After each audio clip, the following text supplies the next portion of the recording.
Or even joy, like straight joy. Like I have a few examples. So I'm gonna use joy. Sorry, I was wiping my own ass right now. I'm taking a shit. Excuse dude. Nature calls, guys. I'm sorry. I had to go, and I was just like, oh fuck. So like, I made sure the mic was muted too, because dude, if it was not muted, you would have heard like some fucking. Just hear like Super Saiyan screaming and cloth ripping. Oh no, it was more like cloth ripping. No, more like some demonic like gurgling or something like that. And...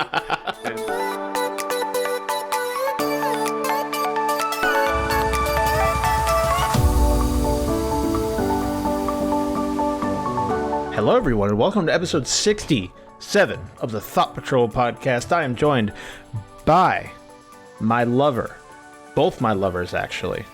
Shawn gets the front, Tyler gets the back. How you boys doing? The rear, baby! Woo! Woo! Jesus. It's your boy! That kind of feels like a vagina. Can I get 2 claps in the Ric Flair? Woo! What the fuck? What is going on? All right, and Shawn is always here as well, being his beautiful self. This week... Shit, this is episode 67? Yeah, dude. 2 more, but between the beautiful 69... And oh yeah, I'll be there, baby. And at that time, we just stopped podcasting. We leave our legacy at 69. So, got 2 more episodes to make it big. Unless we go all the way to episode 69, in which case 69 episode of millennia right there, dude. Yeah, 6,969. How many years would that be in the future? So that'd be another six. That'd be 6,900 years into the future, or weeks into the future. What? Jesus, shut up! Shut up! Did you say week? Shut up! Wait! I'm gonna figure this out. All Calculator. Right. This is gonna take the whole podcast. Yeah, dude. So 6,900. We like to interrupt this program. How many weeks are in a year? 52. 52, 54, something like that. Yes. 50 what? It's 52 weeks. Yes. Okay. That's 132 years, boys. We wouldn't even live that long, sadly. Pish, bitch. You fucking... I'll be here. Yeah, at that time, we could probably be like brains in jars at that point. Bro, I'd have a robotic dick. That'd be the only thing. Body. He just wants the robotic dick. Yeah, dude. So when you die and they cremate you, your dick will be like your headrest for your grave. Just your robotic dick sticking there. It'll be only a metallic part of your body. It's gonna be here. Here lies Mjolnir. That's the name. Oh my god. All right, so you give it a voice box so it just yells at people that walk by your grave randomly. Yeah, dude. Hey, you! Hey, get off my dick! No, you do. You would need to fashion it into the flower vase, so that when they leave flowers, they have to put it in your penis, like a hollowed out robot penis, and they put flowers in there, and that's how you're remembered. That'd be awesome. It sounds like a parody of sorry. Was I the only one that noticed Kyle's voice getting soft and emotive? It was like, that would be awesome. Yeah, dude. Like, he genuinely felt like he was being emotionally touched by the fact of a dick vase. Yeah, dude, that'd be awesome. All right.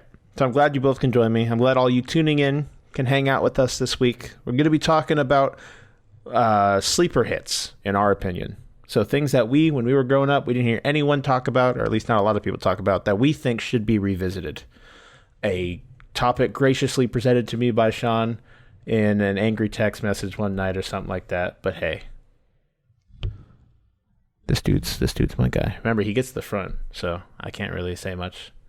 So you can't because his dick's in your mouth. Yeah, you're right. Yeah, you're right. That is true. That's why I put it there. All right, guys, stop talking about dicks. I'm sorry. Yeah, we just started. It's only been 3 minutes, and we've probably said that word like 15 times already. So, well, dick. Okay. All right. So let's go with everyone's weeks. Tyler, what you been doing, my dude? Not much, honestly. I'm actually been at like a kind of like a standstill in life, which I'm kind of starting to get uncomfortable with. I'm happy. There's not an issue. It's just I'm waiting to do the next part. Which be taking place in a couple of months. So just kind of moving on a little bit more. Potentially maybe getting a house. I don't know. We'll see. So that's that's the big thing. Work's been good. Love of my life, she's been good. She would be back pretty soon. For those of you who don't know, I think last time I said she was out of town, so she's actually in Venezuela. So she'll be back here, and well, hopefully if she gets back, knock on wood. And That's depressing. yeah, but I try. I mean, I'm just glad she's safe. But yeah, it's so I haven't really played a whole lot of games. I've been on like a little bit of a hiatus. I had like just started playing Doom, like literally just started, like maybe not even a half hour's worth of it. I mean, I loved it right out the gate. You're thrown into it. The story's just like in your face. Get going. That's kind of just, it throws you out there, dude. So I'm liking that. I'm liking that fast-paced movement. Still kind of adjusting to it. I put Shadow of War on hold. The Middle Earth Lord of the Rings series. It's a long game. I feel like I played a good chunk of it, and like apparently I'm only like maybe a third of the way through it, maybe halfway actually. But I also did like, a lot of side quests and stuff, and leveling up my character. So that's a lot of fun. I like the Nemesis system. I think is probably one of the best things that hasn't been implemented enough in video games since its introduction back in, was this 2018? I think 2014, 2016. I think it was 2016 when when Shadow of Mordor came out, first of the series. So I look forward to going back to that. Besides that, I'm trying to think. Did I play any movies or watch any movies lately? I think I did. Oh yes, I saw this movie. It came out in 2008 called Insanitarium, and it's a Why the I don't know fuck if does any that of sound y'all have familiar? heard of it before. That sounds so I don't familiar. know. Maybe I need to look it Shawn, up. have you heard of it or no? I feel like you might have possibly, Insanitarium. but Oh, it's a yeah, game. it's actually it's a movie too. It came out in '08. It kind of like it's like its own take on like a zombie movie with like a breakout virus and stuff like that. But it starts off like this guy who's trying to go save his sister or see his sister because she wants to go commit suicide, and she gets put in this inside a sanitarium, and he goes in by becoming this insane guy but pretending to be, and then it turns out to be this whole shit show. Once he shows up, he sees that they're being tested on and stuff, and one of the actor's name is Peter Stormare, who actually I was like, why does this guy look so familiar? Like his voice and his like his aneurysms. He has his aneurysms.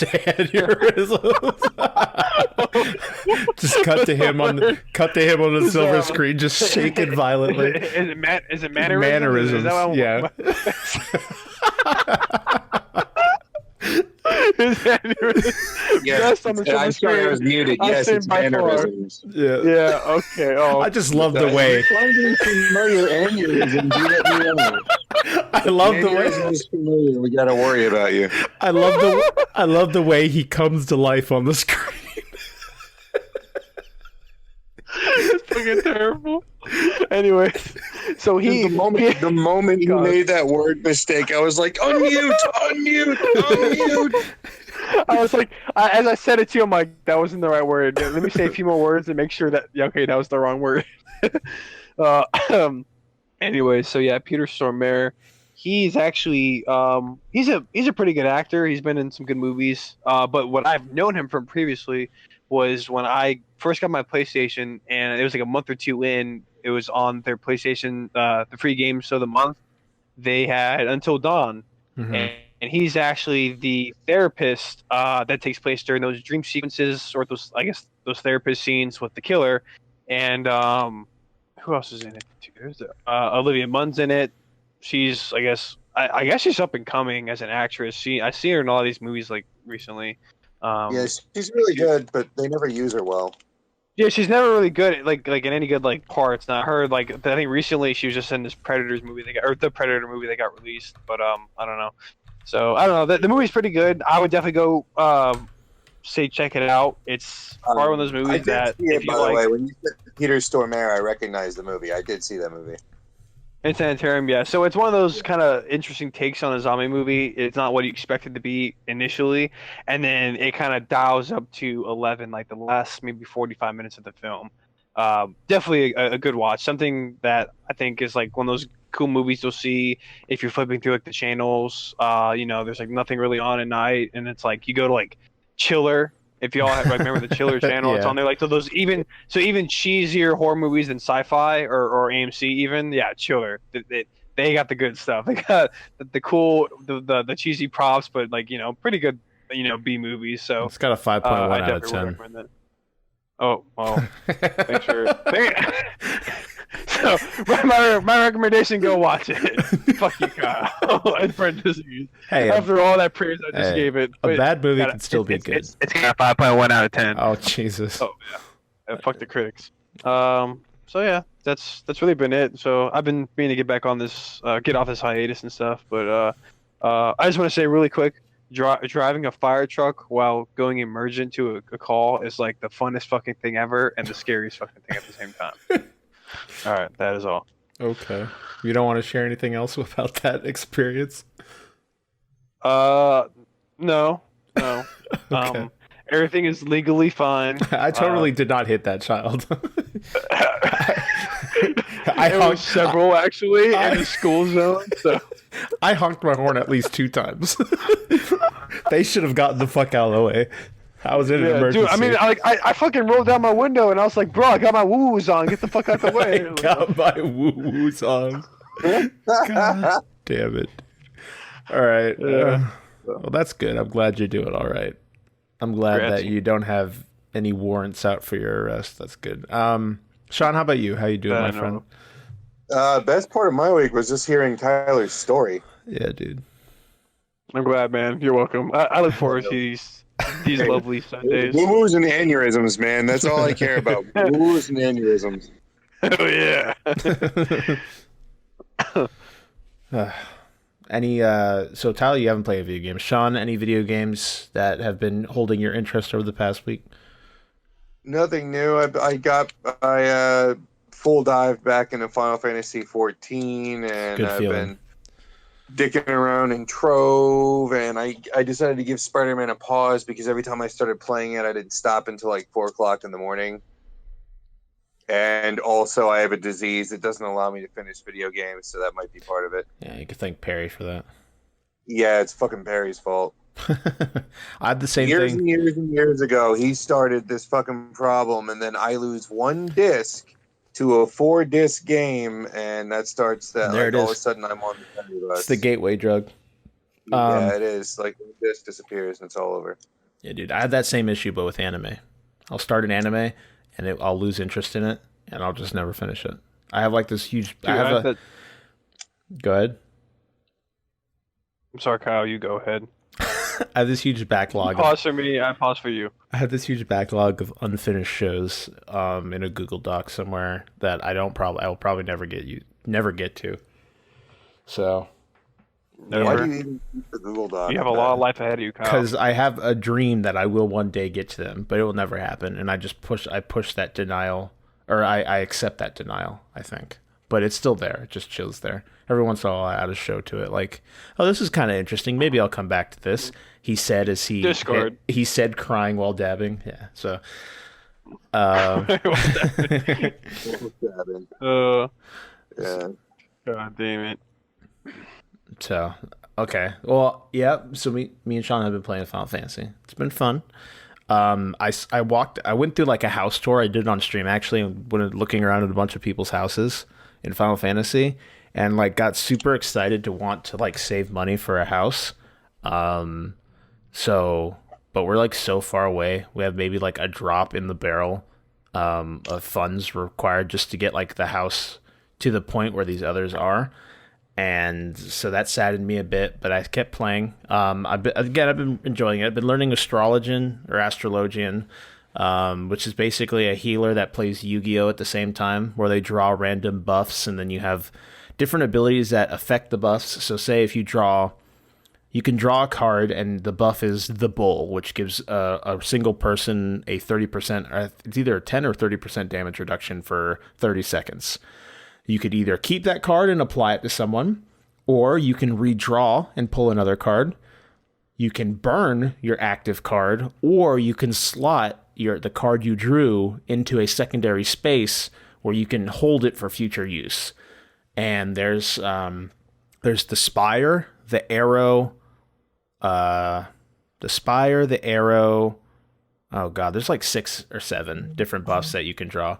Spire, arrow, balance, bull, Ewer, E-W-E-R, and there's one more that's like looks like lightning bolts, and it restores TP.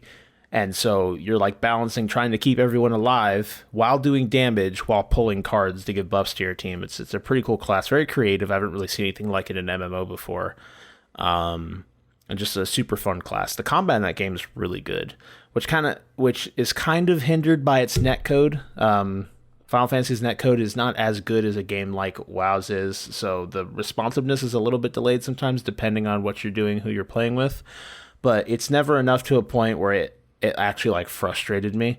It's just if you see an AoE, you want to get out of that as fast as possible. That's about it, or interrupt it as soon as it pops up. But besides that, I still absolutely adore this game, and I'm enjoying playing it, doing the dailies every day. I should be pushing the story ahead to get into the expansion, because I'm still not in the expansion, which is insane, because all the time I've played, our entire group has been playing catch up, except like Hector, who just no-lifed it for like a few days and then disappeared. But it's been really fun just leveling up different classes, learning all these different play styles, trying to get everything to 70 and get decent gear. But even the classes I have at 70, they're the best gear that I can get for them at this time, but they're still like 130 gear score away from like max level. So there's still a lot I have to do with those classes. It's just they're maxed out level wise as of right now. But I'm excited. I'm excited to keep playing it and do stuff like that. Me and Tyler today, there was a sale on the Razer website, which it was basically not the Tyler I'm speaking with currently, a different Tyler, another Tyler that we play with. Tyler 2.0. Yeah, Tyler 2.0. The northern Florida Tyler, not the southern Florida Tyler. Excuse me. And they had a sale where it was basically Far Cry 5 and a Death Adder Essentials mouse or something like that.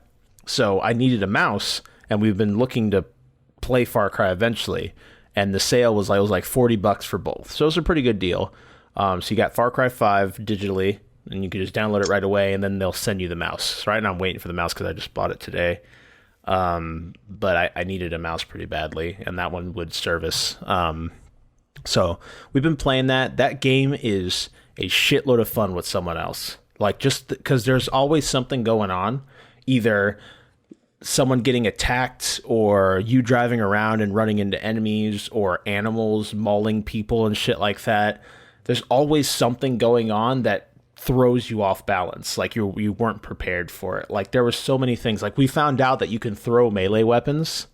So we were going to talk to one of the quest givers, or just one of the NPCs to talk to him. And I'm like, all I hear is when the other Tyler plays games, when he goes to do something, like if he's playing Siege and he gets into a gunfight, you can tell because he'll like suck in air, right? So he'll go like really hard, and you can tell he's focusing, like he's 100% all his focus is put into that. So I heard it, but I couldn't see him. I'm like, what is he doing? And then I hear him like release air, and I see a baseball bat like fly through the sky and peg the NPC right in the head and make this loud ass like metal bonk and just knock him out. And we had to revive him. It's just like at that point in time, not expecting it, but hearing what Tyler was preparing to do, it was funny for that moment. And just all the shit you do. We were driving an ATV and we were trying to kill a bison, and it just turned around and charged both of us and blew up the ATV that we were in and killed us both instantly. And it's just like, because the world's like just, they make sure that it's like persistent enough where there's always something going on that you don't expect, whether you're killing someone or doing something like that. So the game's really fun in co-op. I don't know how much fun I would have playing it by myself, but with another person, it's been a blast. So we've been enjoying that. It's kind of been what we've been doing today, a little bit here and there. But besides that, it's been Final Fantasy. I did download a game, another Battle Royale game called Rings of Elysium that I heard was okay. I heard it was like a better PUBG, basically, and it's free, so why not? But I haven't touched it yet. But I was trying to get, I don't know how many people you could even play with, but I was trying to get some of the other PC players we have to try it out, see how it's like. But besides that, yeah, it's just been Final Fantasy and whatever games I play on stream and stuff like that. So it's been fun. So I'm glad you both can join me tonight as we record yet another beautiful episode of this podcast that 6 people listen to. It's been a ride. It's been a ride. So let's go ahead and get into our housekeeping. We have, as I spoke of earlier, we do Twitch streaming. Want me for a pillow? We do. What? We do Twitch streaming. Housekeeping. Want me for a pillow? Want suck cock? Ooh, I like this type of housekeeping. Okay. That reminds me of the last week, our $20 a year stripper service. Nice. Nice. So, stripper was a little bit on the heftier side this time, but that's all right. I want a little bit of cushion. I like them. A little bit of cushion for the cushion. I like sticking my wiener between them folds. You don't even have to have sex to get off. You're good to go, man. Get a fold or two, push them together, and sweat's a natural lube too. They get nice and sweaty. Or you can just roll them some bacon grease. I love the bacon. If you think hard enough, those are basically a bunch of really small titties throughout the body. So exactly, you're good to go, dude. You're good to go. It's all in the mind. It's all in the mind. What was I saying? Yeah, we stream Monday, Wednesday, Friday, and Saturday nights at 9 p.m. to around 12 a.m/1 a.m. Eastern Standard Time. We play a variety of different games. The only thing that's kind of something that's scheduled is Friday nights. We do indie horror games. So we play any shitty indie horror game. Although the last few weeks, they've actually been quite decent. I found some really interesting games. And it's cool seeing, especially the indie market, because people are trying to be popular, and in something as oversaturated as the indie horror game market with like millions of different games. It's really interesting to see what people do different to try and get up there and get some notoriety, and seeing the ideas people come up with and the things people utilize to create that feeling of horror. It's really cool looking through those every week and seeing what people make. And I really enjoy horror games, although it really hurts because it's basically, I might as well not even be streaming because of the way the metrics or the metadata it affects the stream. Since we don't stream a game because we're going through random ones, there's no opportunity to find more viewers. But like if I were to do like when we did Fatal Frame one night, which was awesome, super fun. I got to get back to that game. People could search up Fatal Frame and find the stream. Can't do that on a normal indie horror night, but I enjoy them and I think they're cool, and I like playing the games anyway. So if I'm having fun, why not? I guess. But what else is there? So that's it. That's the streams. We do have a Discord if you want to speak with the hosts, including Tyler and Shawn here and some of the other ones, as well as our community. You can check the Discord. The link will be in the description below. Also, there's other ways you can send us mailbag questions there, leave feedback about the podcast, ask for people that maybe want to play some games, and stuff along those lines. Also, we're going to be talking about sleeper hits this episode. If you have a sleeper hit of your own, or we talk about something that was interesting to you this episode, feel free to leave a comment below if you're listening on YouTube, or some podcasting services do that as well. Also, while you're there, feel free to subscribe. That includes podcasting services. We are pretty much all over the place. We're on Spotify, Stitcher, iHeartRadio, Apple Podcasts, Google Play. Anywhere we can kind of really get the podcast, we're there. So we'd appreciate that if you guys would subscribe there. You could get us every week, Tuesday at 8 a.m. We also have a Twitter at ThoughtPatrolPD where we leave announcements. If we do polls, all that will be going over there. We have a Facebook page and a secondary page, The Streaming Geek. The Facebook page being Thought Patrol Podcast. Oh God, I just smacked the shit out of the mic. And finally, if you want to help us out, you can feel free to leave us an iTunes review. Some constructive feedback would be appreciated. Whether we spend too long on this segment or do something else here that you don't really enjoy, anything like that, we'd love to hear from you guys and see what you think of the show. We'd really appreciate it. So, that all the way, we're going to start getting into the meat and potatoes of our podcast. We have a mailbag question, fellas. And this one's a pretty good one. This is from Sam, our boy Sam. He said, Sammy boy. Here's a question. In your opinion, what game evoked the most emotion in you? Did you cry? Were you angry? Did your heart sink? I want to hear some feels on this one. Get them Kleenexes ready.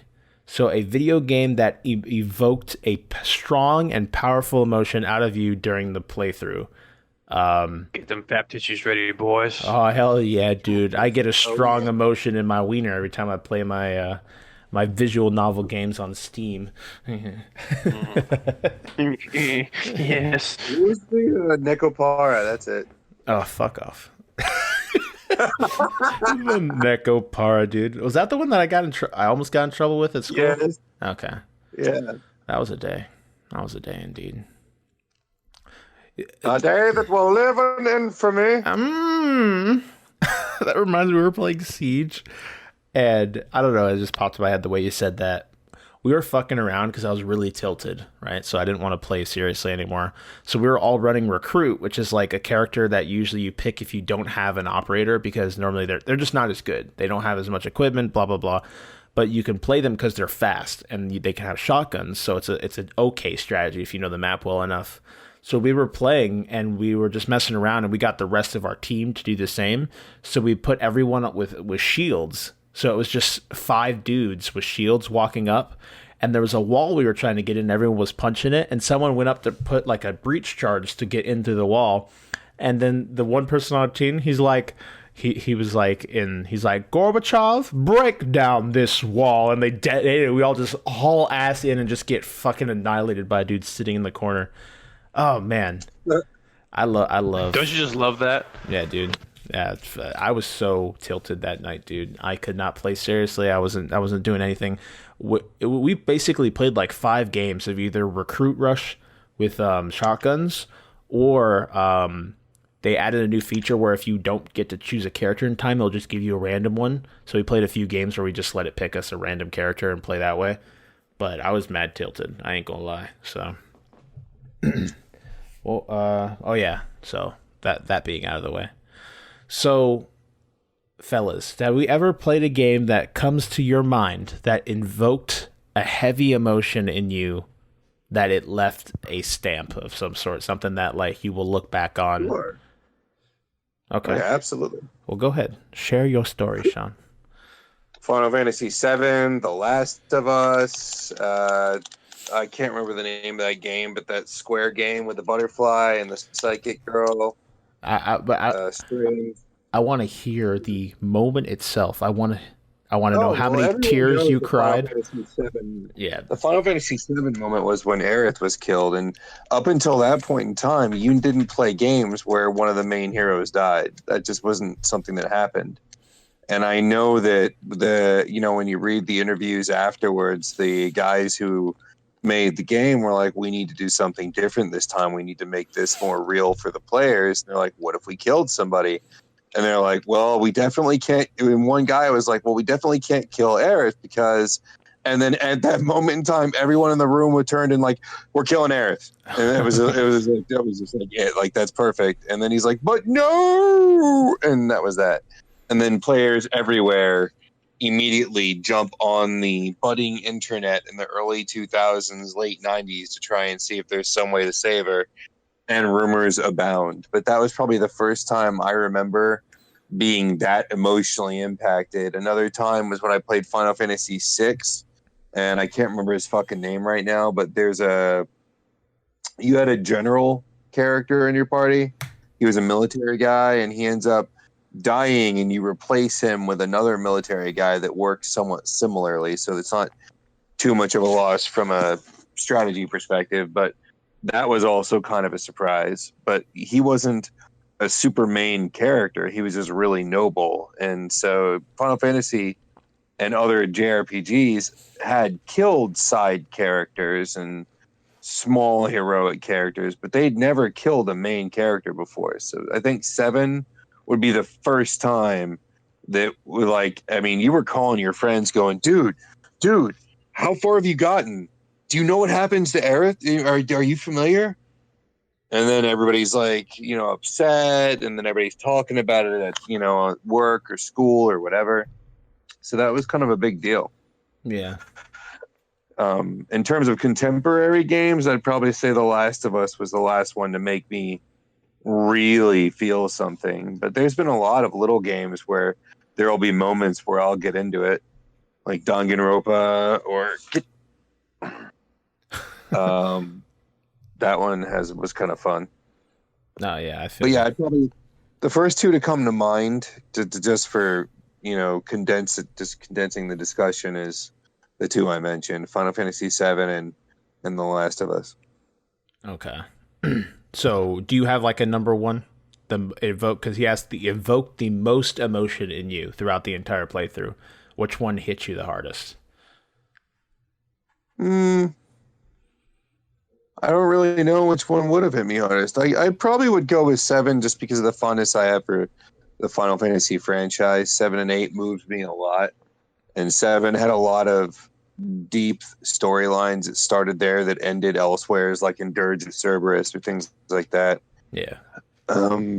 So I'd probably say 7 moved me the most, but in an adult way, that's totally a lie. In an adult way, I would say The Last of Us. So really, I don't know what answer you want. I'm not good for a singular answer. I'm shitty for that. No, I got you. I'll take that. That works. Tyler, do you have something that comes to mind that brought you great distress in one way or another, whether it be anger or sadness? Or even joy, like straight joy. Like I have a few examples. So I'm going to use joy. Sorry, I was wiping my own ass right now. I'm taking a shit. Excuse me. Dude, nature calls, guys. I'm sorry. I had to go, and I was just like, oh, fuck. So, I made sure the mic was muted, too, because, dude, if it was not muted, you would have heard, some fucking... Just hear, Super Saiyan screaming and cloth ripping.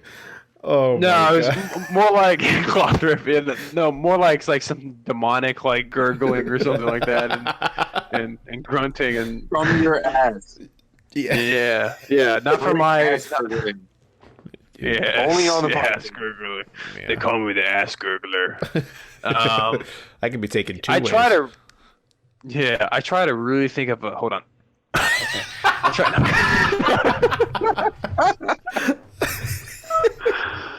I tried, guys. Come on, let's be professional here. Oh, look who's talking. I tried really hard. Yeah, right.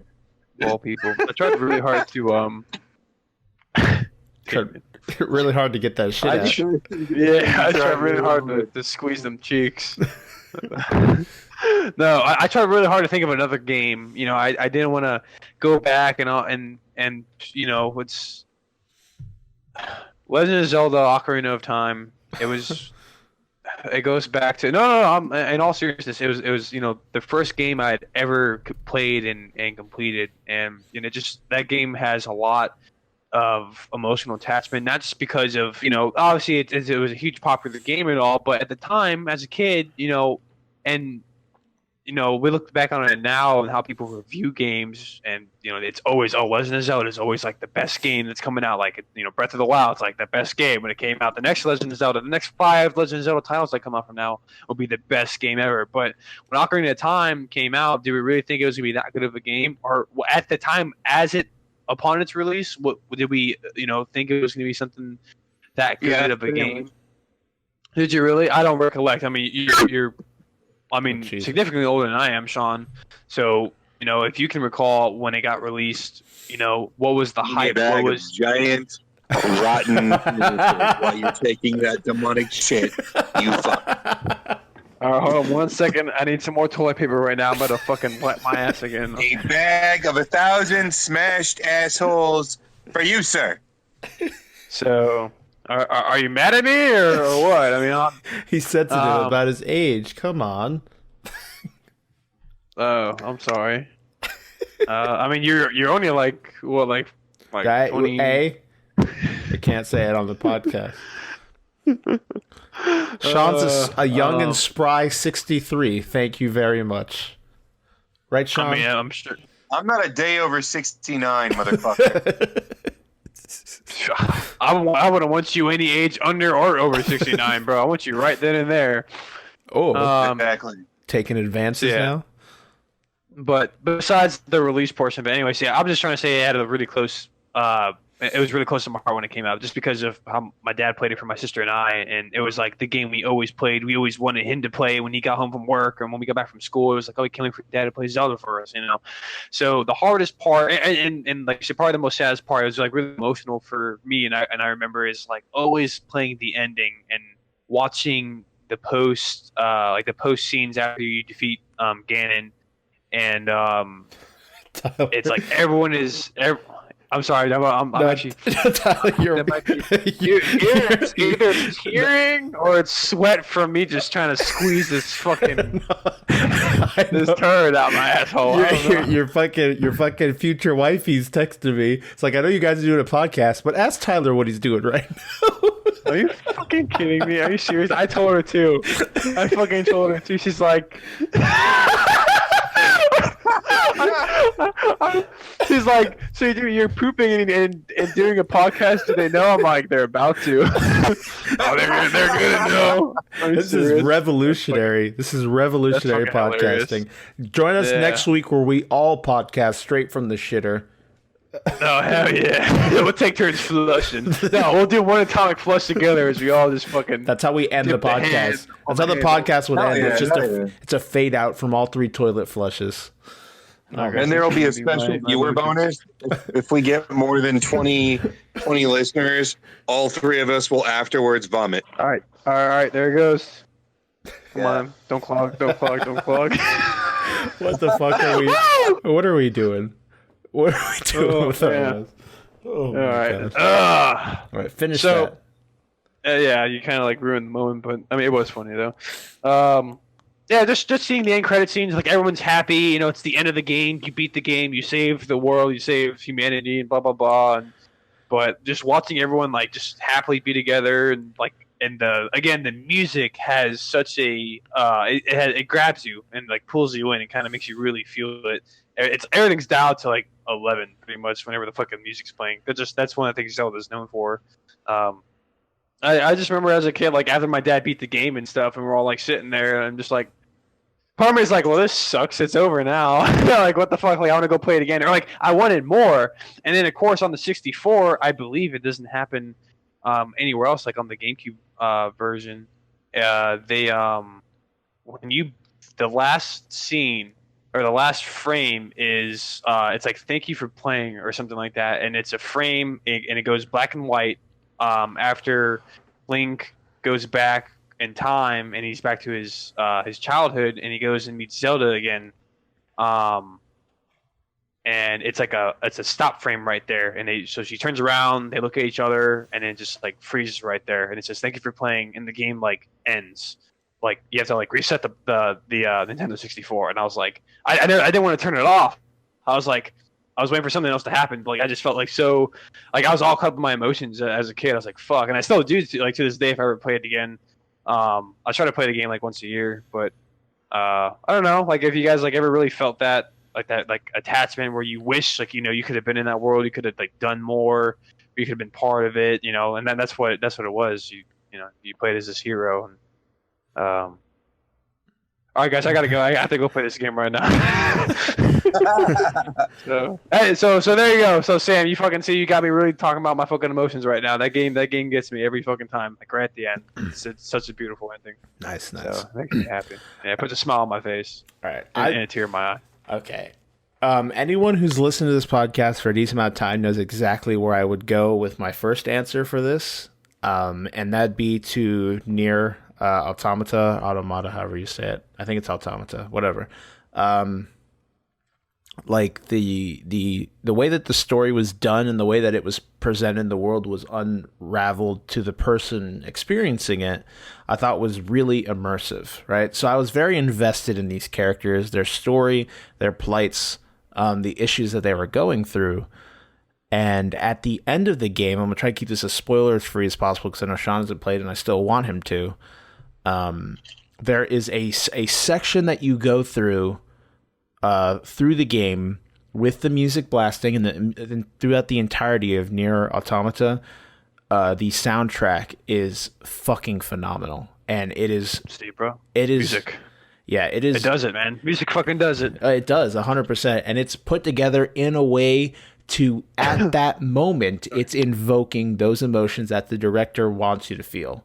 It's woven together in a way where they are working on invoking that emotion again, and as Tyler said before, dialed up to 11. And both the game, the story, and the music are all working in tandem to evoke that. And the final act of the game, basically, for those of you who have done it, it's the true ending sequence. So the sequence you go through to get the true ending. So if you've played through it, you know exactly what I'm speaking of. But that moment, the effort you put in, and the difficulty presented to you to push back that effort, all of that paired together with the fact that the bonus kind of thing that can happen as well, depending on how many times you fail, all of that put together, that quote, like, communicative effort and all that stuff, all that put together, like, it was weird because the emotion at the time, it wasn't sorrow, but it was almost like straight awe, practically. Like, it was to the level where, like, my jaw dropped, and I was crying. But they weren't tears of sadness. It was just, everything was so well done, and the emotions being brought out were so strong and so in tandem with what the characters were going through at that moment that I couldn't help but just sit there and, like, completely silent. Like, I could not help myself but be, at that point, like, again, fully immersed, fully connected with that world to a point where it made me cry. And it was really strong, it was really passionate, and it was one of the things that sealed the deal of it being one of, like, the best games that I personally have ever played. Now, it has its flaws, 100%. And a lot of people bring up decent criticisms of the game itself, but my experience with the game comes more from the characters, the way the world is enveloped, and the story, how it progresses. The music on top of that. Where the gameplay itself had its issues and its crutches, I'm referring more to the story and the characters themselves, which I thought were masterfully done. And when everything came to this final culmination of an effort that not only the characters were putting through, but you were putting through yourself, it's just, when that all came together, it's just, I could not help but to just completely fall in line with what the director was trying to do. The cards that he was trying to play, the feelings he was trying to evoke, everything hit me like a freight train. And it, at that moment, sealed the deal 100%. Like, this is one of the best games I've played. And it's fucking phenomenal. And I fell in love with is it Yoko Taro? I'm pretty sure it's Yoko Taro. And I just love that man, that director. I'm almost 100% sure it's Yoko Taro, but for some reason I feel like I'm talking about someone else. But, and that just everything about that invoked the most emotion I could say out of me ever playing a video game. Even compared to, like, past nostalgia. Like, I fucking adore Super Mario Sunshine. It never once evoked an emotion that strong out of me in its playtime. Now, there's nothing super deep about Mario Sunshine, but even when it comes to the feeling of nostalgia or happiness, that it was never that strong.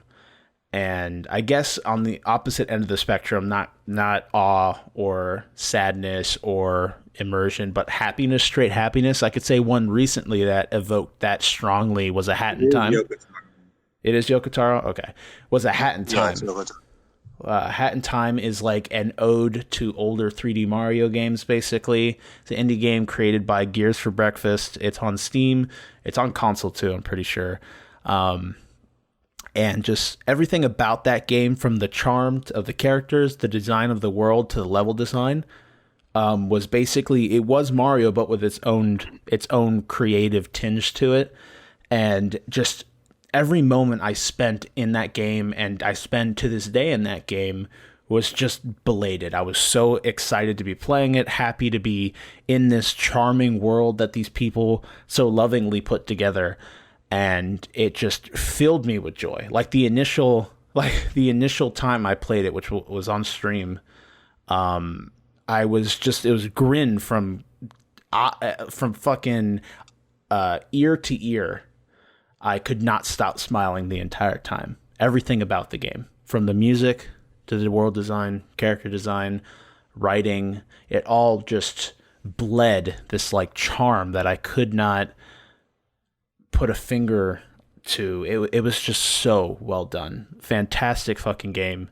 And it just evoked raw childlike happiness. Like, I was so into that game, and I still love it for everything that it did, everything that it's currently doing with the DLC that came out. It's an awesome fucking game. If you haven't played it, I highly recommend it. It is super cool, and I want to see more from Gears for Breakfast because I think they did a fantastic job with that game. I liked it more than Mario Odyssey, which I thought was a good game. I thought it was a good game, but had its issues where I can't look at A Hat in Time and say it has any issue besides being too short. And I don't know if I could fault the game for that because I thought it was a decent length.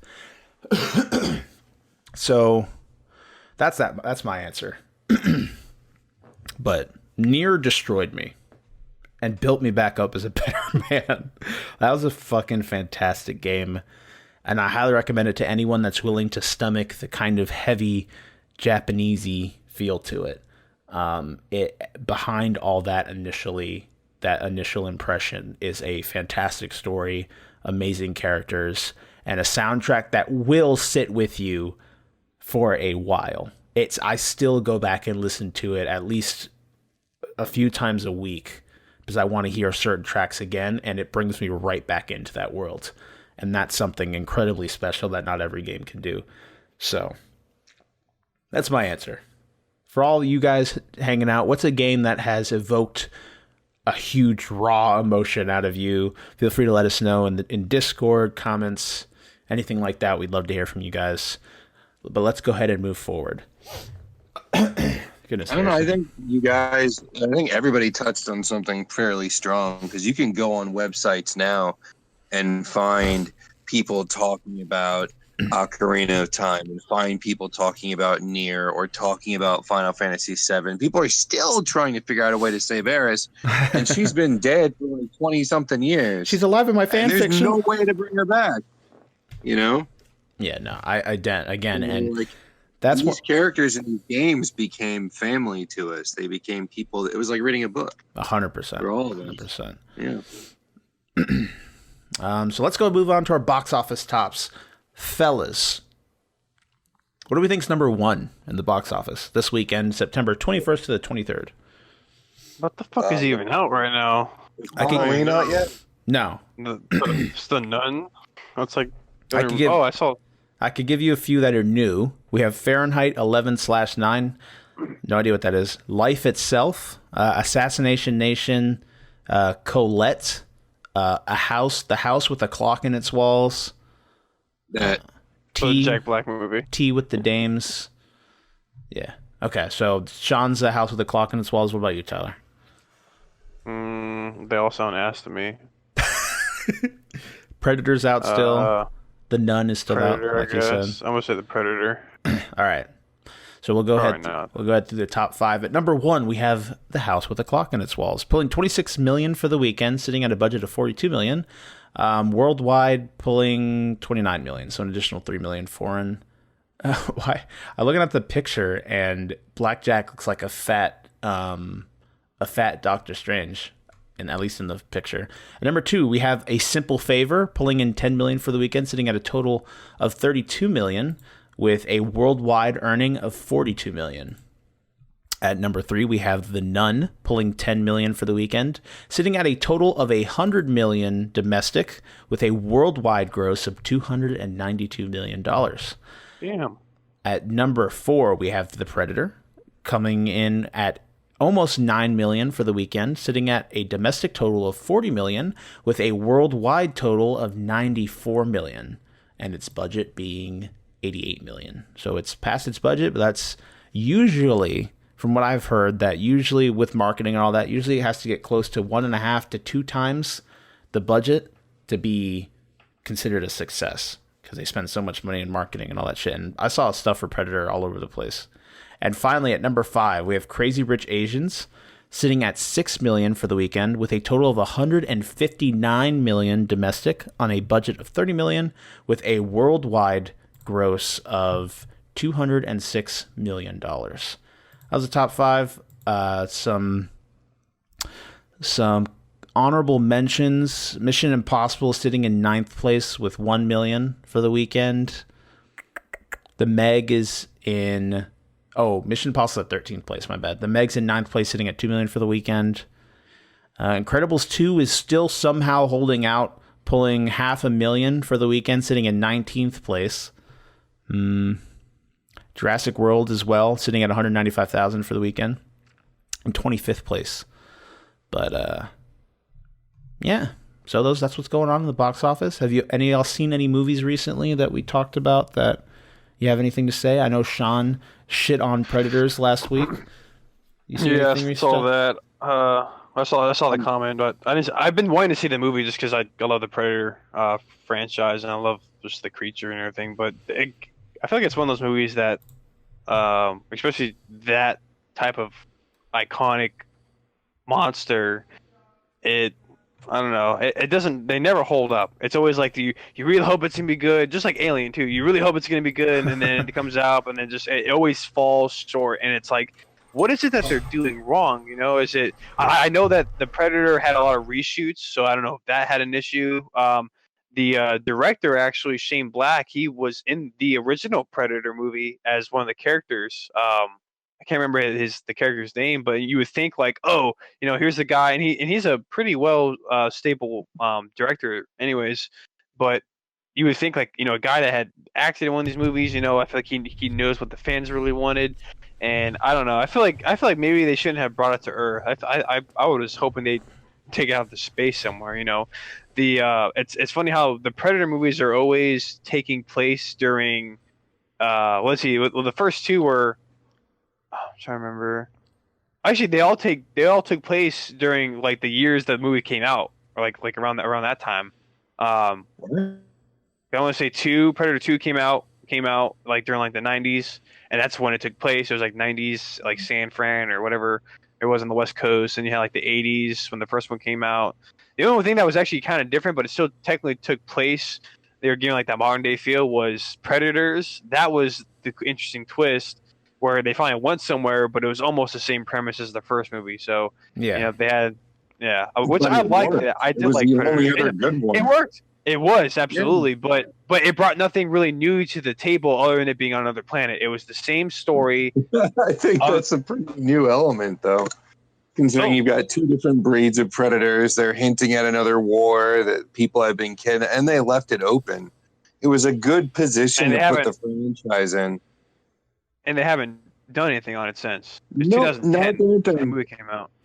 That's what they do with every Predator fucking movie. They bring it out. That's what I'm saying. That's why I brought through on it. That's why I brought it. It always comes up short, and then they left it. They did the same thing with the Alien versus Predator movies, which, I mean, you know, I'm sorry those words are coming out of my mouth. A lot of huge fans, especially of their separate respectable franchises, you know, I just enjoyed them except for Requiem. But the first one was actually, I want to say the first Alien versus Predator movie was probably better than the Predator. I mean, I haven't even seen the movie yet, but I could tell like it falls short on a lot of things. Again, it just kind of this you know, got this R rating. It just kind of like just throw a bunch of characters in there, not build up anything, kill them off all at the end. You know, is that pretty much what happens? What the new movie? Yeah, without like really giving anything away. But I mean, you know, is it like the same premise as like? I don't even fucking know, dude. I mean, I have to go see the movie, man. I don't know. I'm starting to get pissed off just talking about it. Channel B movie plot, dude. It's dumb. I heard it's really funny though. Like that was the only. It's not good funny. It's kind of just like, is it like Suicide Squad? Like just thrown in there. That's why I feel like it's gonna be like. That's what I'm comparing it to. It had a lot of stupid dad jokes in it. So that gives you an idea. But, Look, you had, So- I'm not gonna jump over the damn thing again. You're doing a fine enough job without me. But it had a bunch of funny people in it, a bunch of charismatic actors in it, and it didn't use any of them. It just wasted them. Yeah. And the plot was stupid. That's The what only upsets reason to me. watch the movie was just to see the new Predator designs and to see them walking around. But That's you it. could probably find a video on YouTube and just cut all that shit out and watch it in 4K, and you'll have a better experience than I did. Probably, and just less time too wasting. Just gonna watch the Predator. Yeah, Tyler, Yeah, I mean that's the thing. I have 2 words for you. Absorbing autism. Oh yeah, What? That's all you need to know. Yeah. What? What the fuck is? autism is going to make a perfect Predator. Oh god. You're going to have a Predator that can drop a box of matches and immediately count them all. Actually, that's a saying. Anyway, so that's a movie. Like I still will see. So they will take my money. So they win at the end of the day, regardless. I did go see The Nun. How was that? Found it interesting. It's the prequel to this Universe. Yeah, creature. everyone's got a cinematic universe. For now this is like the Conjuring, like cinematic universe, like all those movies. Yep. Annabelle. One of Valak's avatars, right? It's not. Is this before Valak takes the nun as an avatar, or is it It's actually all just during previous adventures as Valak pretending it's a nun? it's Valak already. Yeah. Spoiler Okay. alert. Sorry. They had tried Yeah. to say before they released the movie that there was a possibility that there were 2 nuns and that Valak No. used the visage of the original nun because it was scary. And I was like, no, dude, because they're going to create they got a Crooked Man movie coming out. And what I'm thinking is since Valak's essentially dead to the franchise, they're just going to show his previous 2 adventures where he fucked with other people before Idiot, Thing 1 and Thing 2 stopped him in the second movie. I will say it was it's definitely a good movie to see, to have some fun, go out, with a group of friends and whatever, or like rent out on a red box and microwave some popcorn or something, or Revenbacher if that pleases you, if that suits your fancy. Not a theater film. You'll either to be honest with you, no, it wasn't, and I want to say most horror movies I go see, I do like to go see in the theater just because of The crowd element. Louder. Yeah. It's the crowd. Well, not just the crowd, but it's the speaker, the surround sound. Especially if you go to like one of those specialized theaters. Yeah, and it really sets that tone of it really gets quiet. You're not sure what the hell is going to happen. And it's something about also, I don't know. It gets darker. Because you're in a theater. I don't know. I think it's the sound element that really plays it plays a huge part in making the movie good, and just the timing of elements. But of course, it's I don't think I don't think the movie is scary. I think the jump scares are good though, and it has a good element of kind of, I want to say almost not claustrophobic, but you're in this. I love movies that have that sense of like being claustrophobic or like being in tight spaces almost, but they're pretty much in this this, it's not a church, but what the hell do nuns fuck, it's at the tip of my tongue. It's like one of those isn't it literally called a nunnery or some shit? Convent. Oh, a convent. There you go. Fuck no, it's another word. That's but obviously a nunnery. Come on now. Yeah, so anyways, it's where the sisters are. They're isolated. Where do nuns live? Hey Siri, right? There's a monastery, not a actually convent, a priory, a nunnery. A nunnery is a word. Y'all can fuck off. A friary, an abbey, a cloister, Abbey. I'm pretty sure. Yeah, a cloister, or a nonencloster. A cloister. How do nuns deal with sexual urges? Let's read this. Wait. This is important. This is from anunslife.org. How do nuns deal with sexual urges? I'm gonna go. They sew their vaginas shut. A question from Kelly that I think we have wondered but never asked. Dear Julie, I would like to tell you that I have nothing but the utmost respect for you. My question is not meant to offend, Do nuns have sexual urges? And if so, how do you deal with the temptation of wanting sex, getting that dick? Part of being human is a sexual person. Is being a sexual person. I want the answer. Do they masturbate? There's actually a really good scene too in the movie.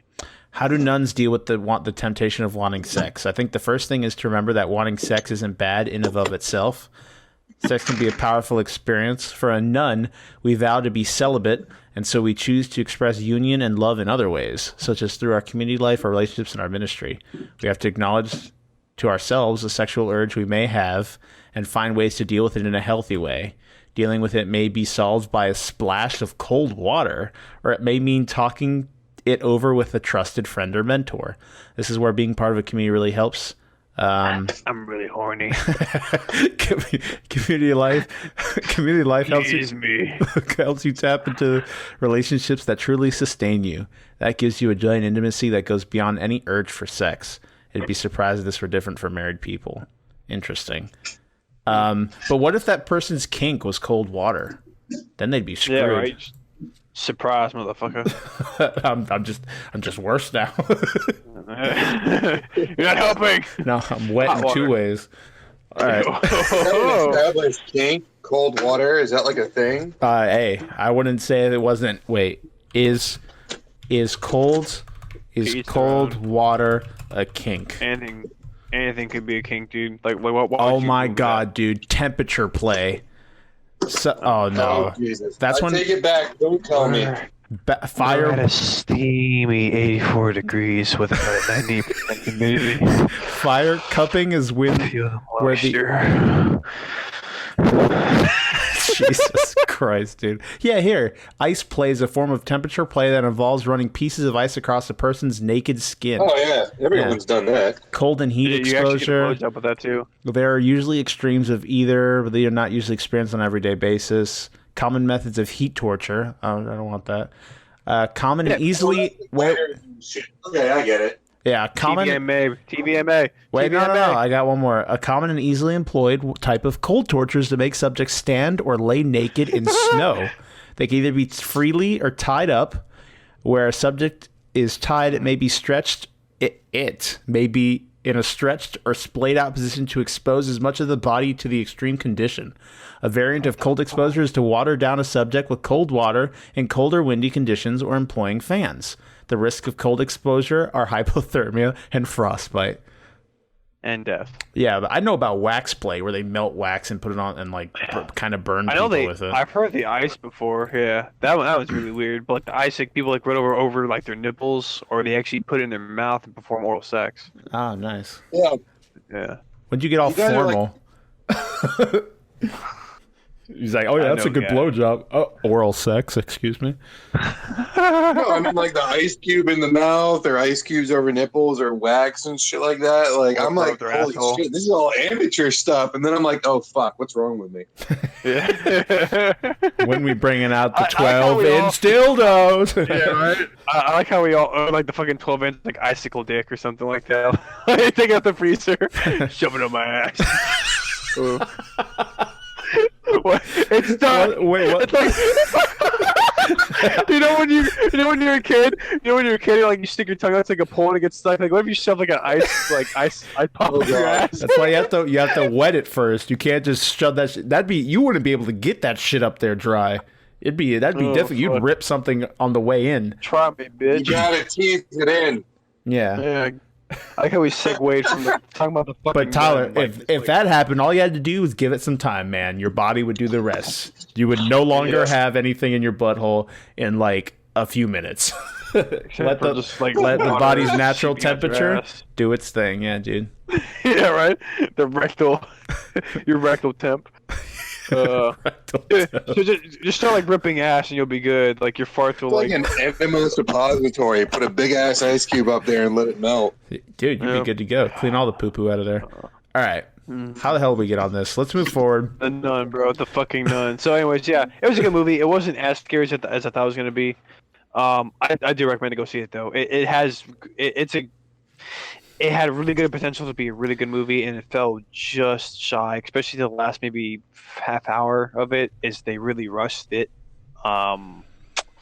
But I will say there is a good scene at the end of 2 that you're like, oh shit, like you're kind of like, I mean, if you go see it, you know what I mean. But it kind of ties into the series. I'll just leave it at that. Sounds good. So we're gonna move. I have one question because I think the series is garbage, but Are you saying the whole series, or just like the Conjuring movies, or everything as a whole? The whole series in general is pretty fucking shit. But the real problem is the Warrens, the 2 characters. The Warrens are fucking awful, and they ruin every scene they're in. But I love the Crooked Man. I just love the way he looks, the way he sounds, and that had potential to be something awesome. And I don't want them to fuck that up. I want them to make it like it's not part of the Conjuring universe, so they don't fuck it up. We'll see what happens. Was there any hints or anything about like where the Conjuring universe is going at the end of The Nun?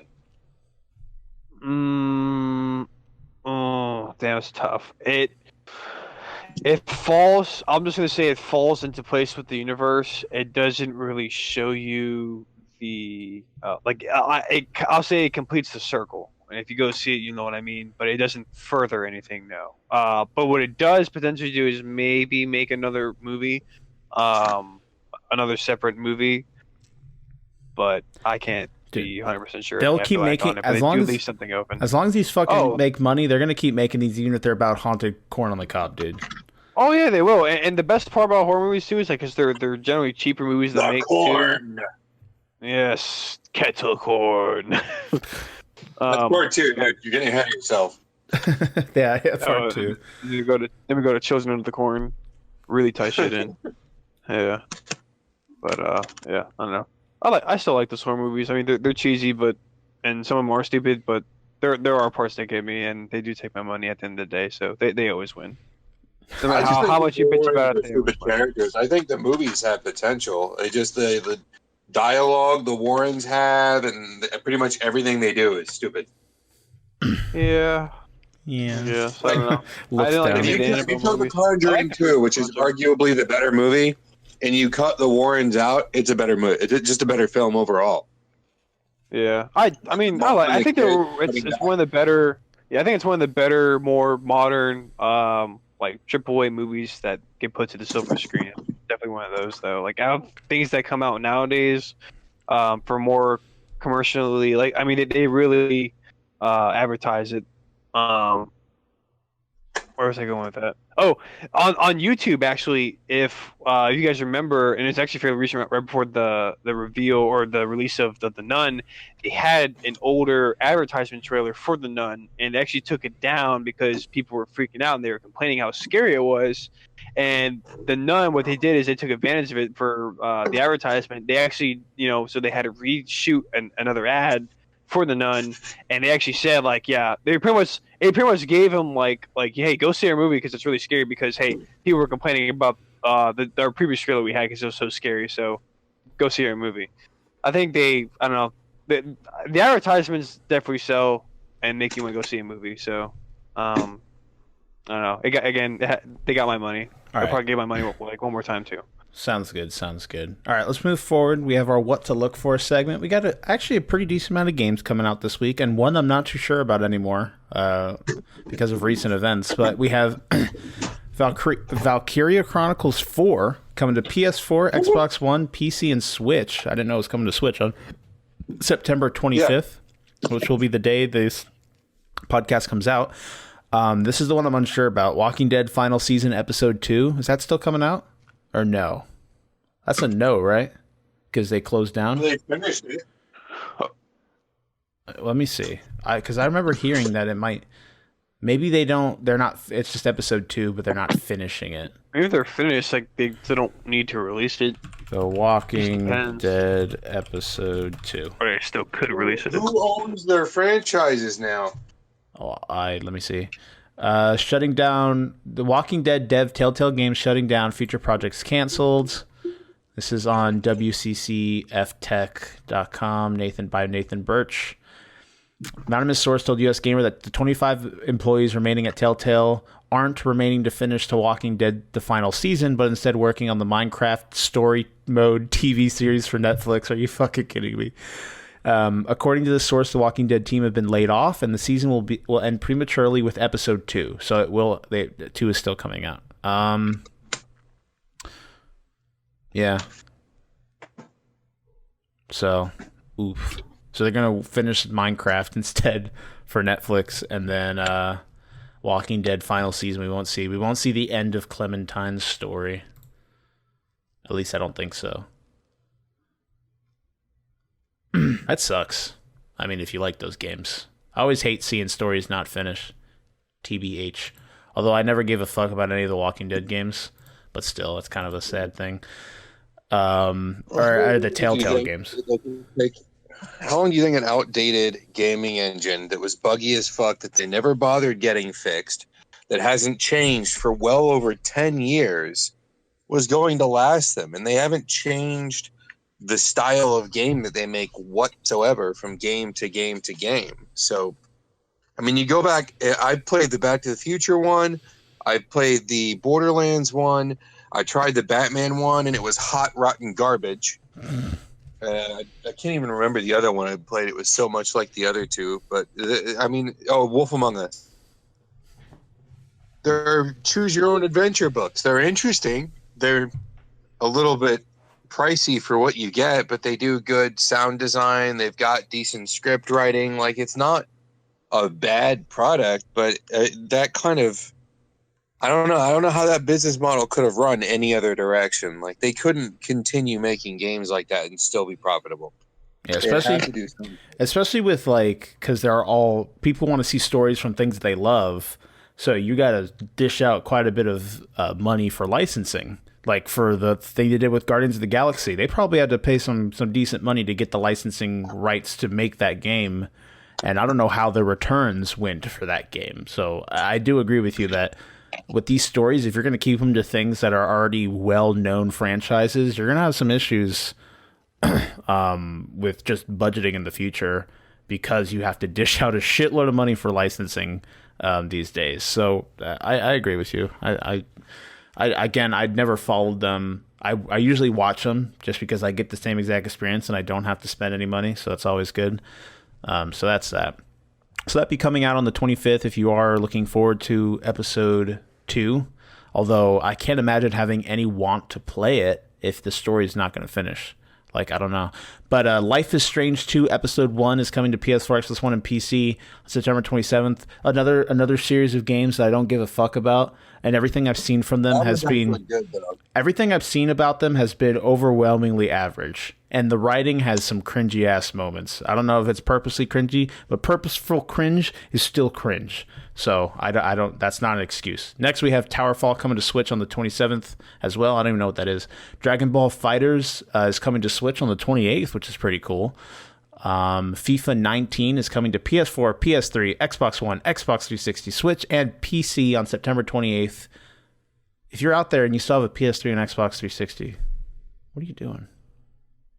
What are you doing? Get something. Get something new. Get something new. Even a Switch. Switch is cheap. You can play some games on it. So you're talking to me for a second. I'm like, fuck. Like, it's weird. I don't know how the hell a 360 even runs these days, because those things were made out of chewed up gum and paper clips. So mine died within a few years of owning it. I don't know how someone still has a 360 and it's working fine. I still have one that's working fine. Damn, dude, that's crazy. Mine decided to kill over a while back. That's crazy. And that's after it already died once. If you know how to preserve a tampon applicator, you can keep an Xbox 360 running.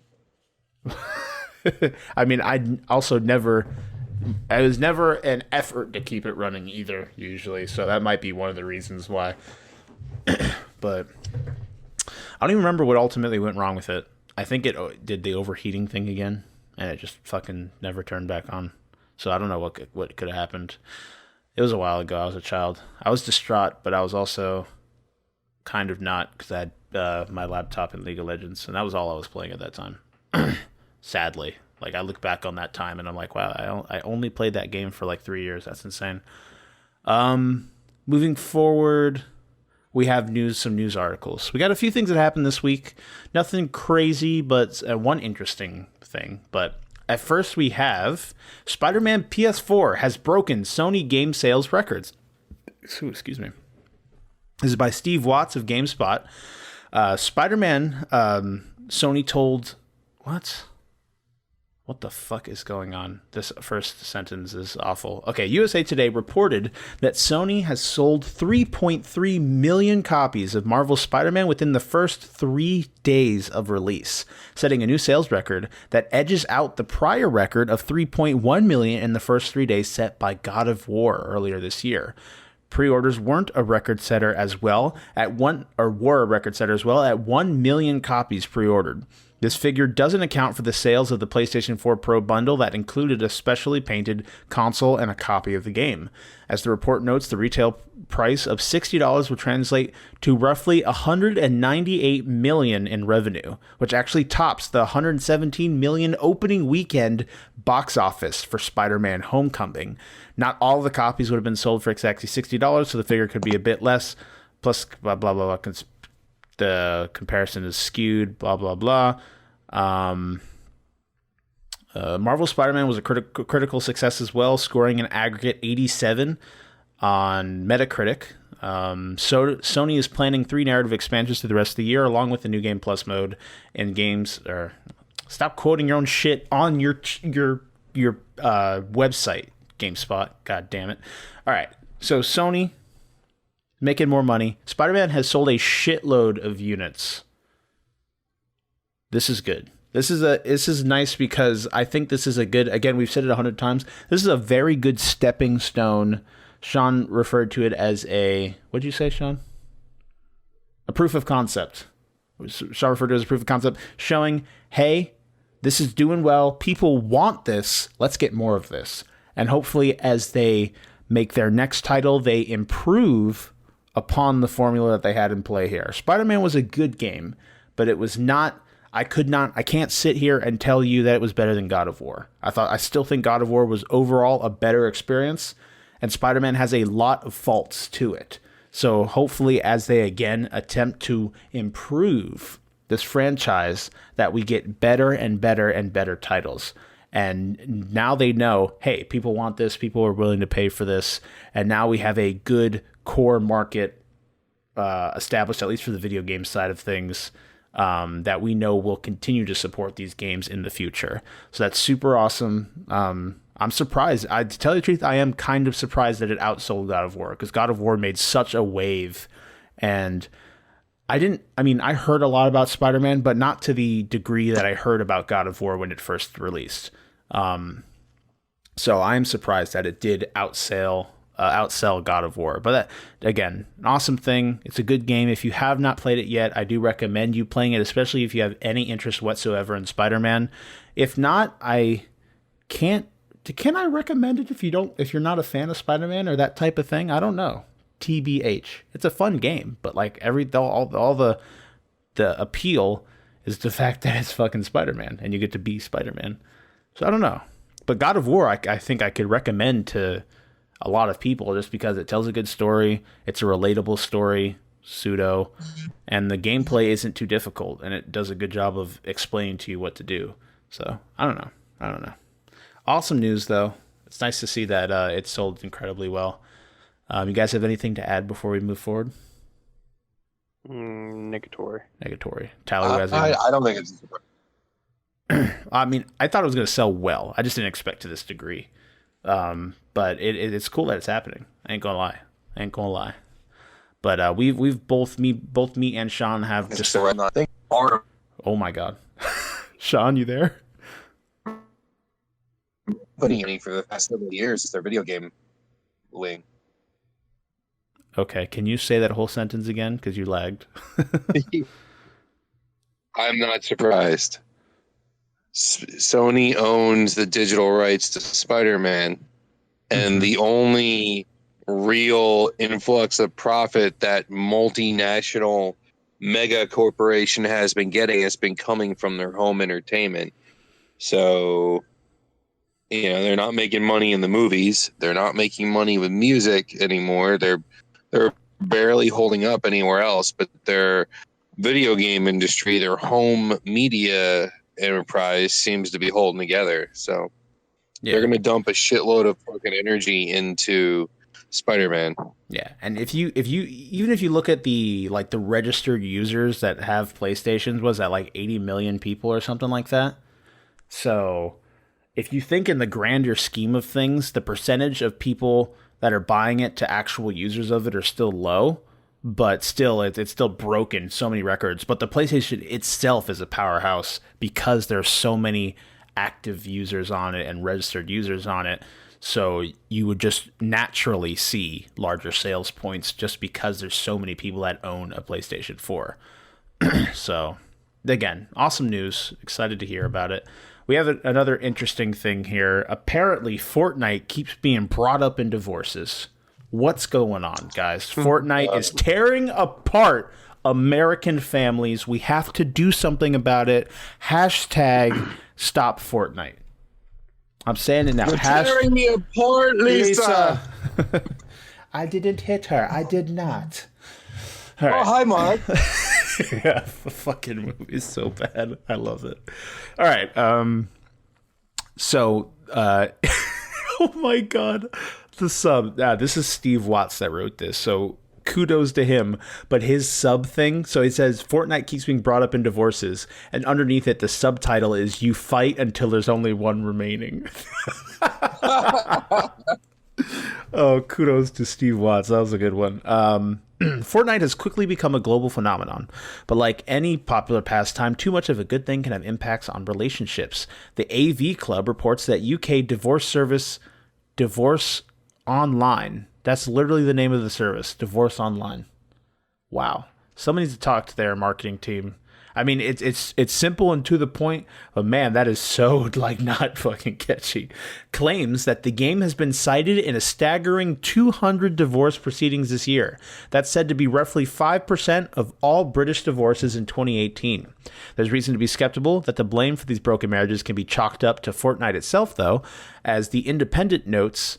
The data didn't show Fortnite being cited as the only or even necessarily the primary reason behind the divorce. Fortnite is cited along, quote, other online games, so while it's a particularly popular one, it's probably not solely responsible for all the cited divorces. Plus, the report suggests that digital addictions in general are the problem. These can include online pornography, online gaming, and excessive use of social media. Of course, this report was only from one divorce service in one country and just this year. Fortnite is a global phenomenon, so it could likely be coming up in even more, not less. As with any technology or game, the key is to make time for hobbies along with real-life responsibilities and relationships. So, definitely an interesting thing to talk about, but we've talked about online addiction before and that it can be left untouched quite a destructive thing, just like most addictions. Now, again, that's case by case, and gaming itself has it's weird because gaming itself can be considered an addiction, but it's depending on the person divulging in the gaming. It doesn't have the addictive tendencies of like straight drugs, obviously. So it's interesting just to see this, and we continue to see Fortnite slowly break the barrier between video games and what people consider normal day-to-day life and stuff like that. And it's slowly more and more seeping. It can be played anywhere, all this stuff, and it's an addictive game. I am not a fan of it, whatsoever. It's just okay. So it's crazy that it is still such a gigantic thing, even this late into its. Now I say that, but when you look at anything internet, usually popularity can be gone within the blink of an eye, and this game has maintained a very good user base, a very active user base for the longest time, and it's still very strong, completely beating out competitors, and I can still see it being strong for a very long time. So it's just interesting to see, again, this wall between day-to-day life and video gaming as a hobby kind of being broken. Interesting thing. But I just thought it was funny the way everything was quoted. So if you see your mom and dad fighting kids, tell them you'll promise them you'll stop playing Fortnite if they get back together. unless they hurt you. If they hurt you, call the police. But yeah, that's it. What else we got? Red Dead Online beta has been discussed. We got some more details for the Red Dead Redemption 2 beta for the online mode. It will not be releasing at launch. So if you thought that the moment Red Dead Redemption 2 came out, we'll be getting a online mode as well, that is not the case. The Red Dead Online will be releasing in November. This is, again, Steve Watts of GameSpot. Rockstar has shared the first details regarding Red Dead Redemption 2's online mode. Named simply Red Dead Online, saw that one coming, as was the case with Grand Theft Auto 5's online component. Red Dead Online will not launch alongside the game itself. Instead, it will debut sometime in November, 1 month after Red Dead 2 itself releases, and will start as a public beta. Anyone who owns a copy of Red Dead Redemption 2 will have free access to the Red Dead Online. There's no indication the multiplayer mode will be made available separately. Quote, using the gameplay of the upcoming Red Dead Redemption 2 as a foundation, Red Dead Online will be ready to be explored alone or with friends, and will also feature constant updates and adjustments to grow and evolve the experience for all players, the announcement states. But in a moment of expectations setting, the announcement also warns that players who hop on immediately are likely to experience some growing pains. Specifically, the studio says it expects turbulence at launch and to work with the community to overcome teething problems. Excuse me. And develop Red Dead Online over time. That roadmap makes it sound very familiar to Grand Theft Auto Online, which was fairly rough when it first launched, a few weeks after the launch of GTA 5. Rockstar has been treating it as a live service since then, though, and has continuously added new features, modes, and cosmetic items over the course of the years. So, with its release approaching, Rockstar has begun to share more about Red Dead Redemption 2. We've seen screenshots, details regarding the single player, and stuff like that. Have you guys heard of the dynamic horse testicles? What the fuck? You haven't heard of the dynamic horse testicles? Let me find it. I guess not. Let me find it. Red Dead 2 dynamic hair growth. Dynamic horse testicles. Them horse titties. Here we go. Oh no, that's a YouTube video. No. No. I mean, isn't that what you want? No, it's not. It's what you want. No, I don't want to see it. Is there not an article on it? So basically, depending on how cold or hot it is outside, horse balls will change in size. A fantastic detail added. This game's going to be Game of the Year. If the trophy itself for Game of the Year is not a pair of dangling horse balls, I will be severely disappointed. This is what will make this game the best game in history. All of my screenshots taken will be live real time. What's that thing that they do where they take a bunch of pictures in a string and string them all together? Make almost like a flip book. I forget what that's fucking called. It completely ruined a collage. It completely ruined my joke. But hell yeah, dynamic horse testicles. They're going full blown with the immersive gameplay here. Which is interesting. I love detail in games because, again, I think it does aid in immersion, even if they are to the ridiculous extent like dynamic horse testicles. But I'm getting more and more excited for this game as it gets here. Again, I wasn't a huge fan of the first one, and the Wild West I can't say is my favorite setting, but I did like the story that was in the first one, and I thought the gameplay was good. I've enjoyed a lot of GTA 5's online. And I'm excited to play Red Dead Redemption 2's online, see what they do, what they add, things they make to innovate this, especially with it being something that's in the past. You can't have flying motorcycles with rocket launchers on them because you're supposed to retain some form of realism with it being a game set in the Wild West.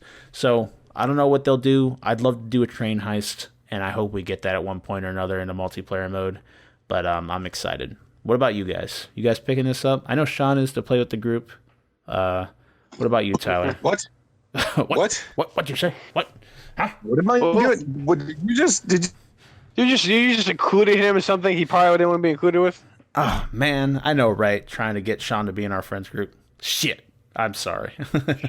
Shit. Damn shit. I'm so selfish. God. Is there a way to just buy the online portion and pay for it cheaper? Probably not. 8 other games between now and November. That does suck.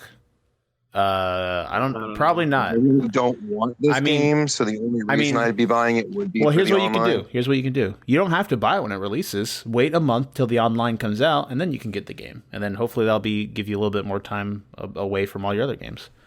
You don't have to buy it on launch because we won't even be able to play with you until the online releases. So there's no point, especially if you're not interested in the online. But you can wait till the full, or in the single player, you can wait till the full online launches and then go from there. All right, we got one more article to go through, and then we'll move on to our main topic. Excuse me.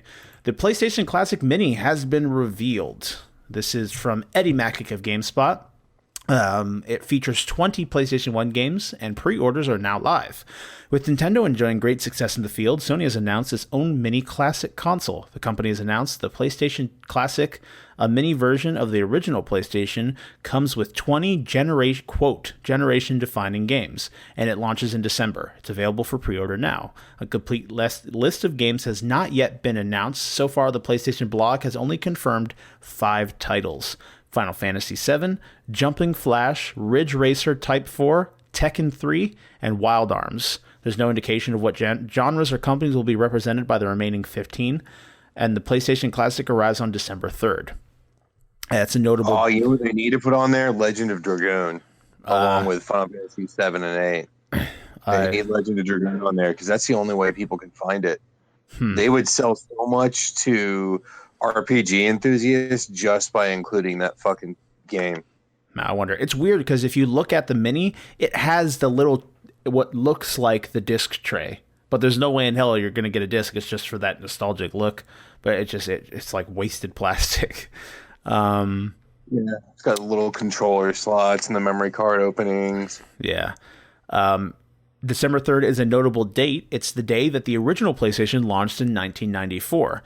The mini version is 45% smaller than the original PlayStation, and it comes with an HDMI cable, a USB cable to power it, with the AC adapter being sold separately, and 2 controllers. The system will run you $100 USD, 130 Canadian, and 9,980 yen. You can pre-order it now.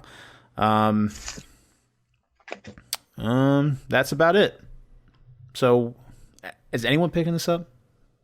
Maybe once they release the rest of the games. I can find it. Yeah, if you could find it. Hopefully they won't pull a fucking Nintendo with their supply and actually have them in stores where people aren't trying to murder each other for a unit. That'd be a nice thing. So we'll see what happens. But I'd like to see them do a one-up on Nintendo and not fuck over their user base. That'd be pretty cool. But that's it for our articles for this week. I probably won't be getting one of these. It depends. Do you think that and now that PlayStation has it, do you think Xbox will hop on board and make their classic? From what this article says, I didn't announce it, but Nintendo is currently dominating this market, and the overall sales of plug-and-play consoles are up 400% year to date in the U.S. So if Xbox looks over and see that the PlayStation Classic does well, they'll be like, "Fuck yeah, let's do it. Let's make an Xbox Classic." They released a Neo Geo Classic, a high quality one, not the piece of shit gold thing that they did a few years back that was so badly made. And this thing is like a tiny arcade cabinet, and it's got like 20 some odd games in it. I have been, oh God, it's been so hard for me not to spend the money to order the Japanese version because it's so rare and it's got a different selection of games than the English one. But you can plug it in, you can plug in controllers to it, you can use it on an LCD TV, you can switch it on there. It's a really good little system, and that's doing well. And they're going to be bringing that Neo Geo Classic to the US also with a different selection. It's got a little light up marquee. Actually, I don't think the marquee lights up, but they have stickers for the sides of the cabinets and all that shit. It's a cool little device. So I think this whole classics thing is going to ramp up more before it disappears. Yeah. I could definitely see it 100% though. 100%. So that's about that. Again, that's what's going on for the week. Nothing really too big. That's why we're harkening back to one of our like freelance topic kind of things. So, boys, sleeper hits. We'll go ahead and start with Shawn. Then we'll move on to Tyler, and then I'll go last. What is a game that if any person tuning in was super interested in playing a game that they might have missed that you would recommend to them, why you thought it was good, and how you found it, I guess. I think I'm pretty sure we answered a question from Lark that was kind of like this, that talked a little bit about this, but that was talking about abstract games, but this one we'll talk about sleepers. I completely forgot we answered a question like this, but it's okay because we'll talk about different games. All right, go ahead, Shawn. For me, one of my favorite sleeper games was Alundra. There was this strange period in the PlayStation's history where there weren't a lot of RPG or exploration games on the console. As a matter of fact, there was none. And on Nintendo, there was this big gap. Like, people were waiting for the next Zelda to come out, and Alundra came out in 97. It was like, I think it was like a December or January or something like that. It was winter of 97, and I went into the mall, and I found this disc, and I looked on the back, and they had this anime artwork, and like it looked like a Zelda clone. And when you play it, it kind of is a Zelda clone, but they made it's like Zelda on permanent hard mode. Like, the puzzles are legit puzzles, the dungeons are huge, the game is long, there's a lot of mature themes in the game. You're dealing with death, clinical depression, fate, and religion. It goes into this existential stuff. It talks about the essence of human existence, and it was just a really fantastic story with really good characters, and it kind of went in a direction Nintendo's never had the balls to go with Zelda, which is fine because I think Zelda is better the way that they do it, writing that strange balance between innocent and kind of morbid, like what they did with Majora's Mask.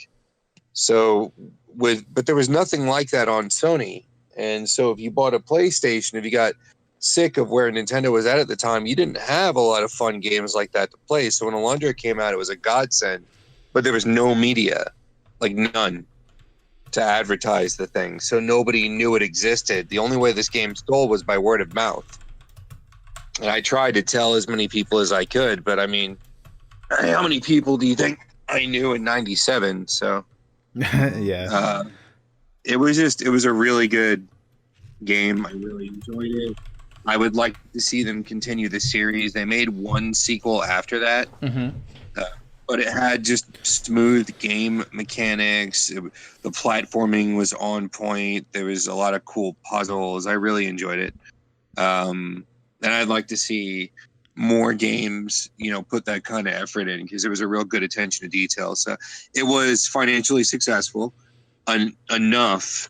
But I wouldn't say that it was like it's a sleeper, because not everybody knew it was there. And even though it garnered a lot of positive reviews, it's just not that many people knew to pick it up. Okay. So if I was to suggest, like, to Zelda fans, other games to play that kind of scratch that itch and bring something new to the table, the first Alundra game would definitely be at the top of that list. Sounds good. And what was this originally on? Again? PS1. PS1. Okay. Interesting. Penis one.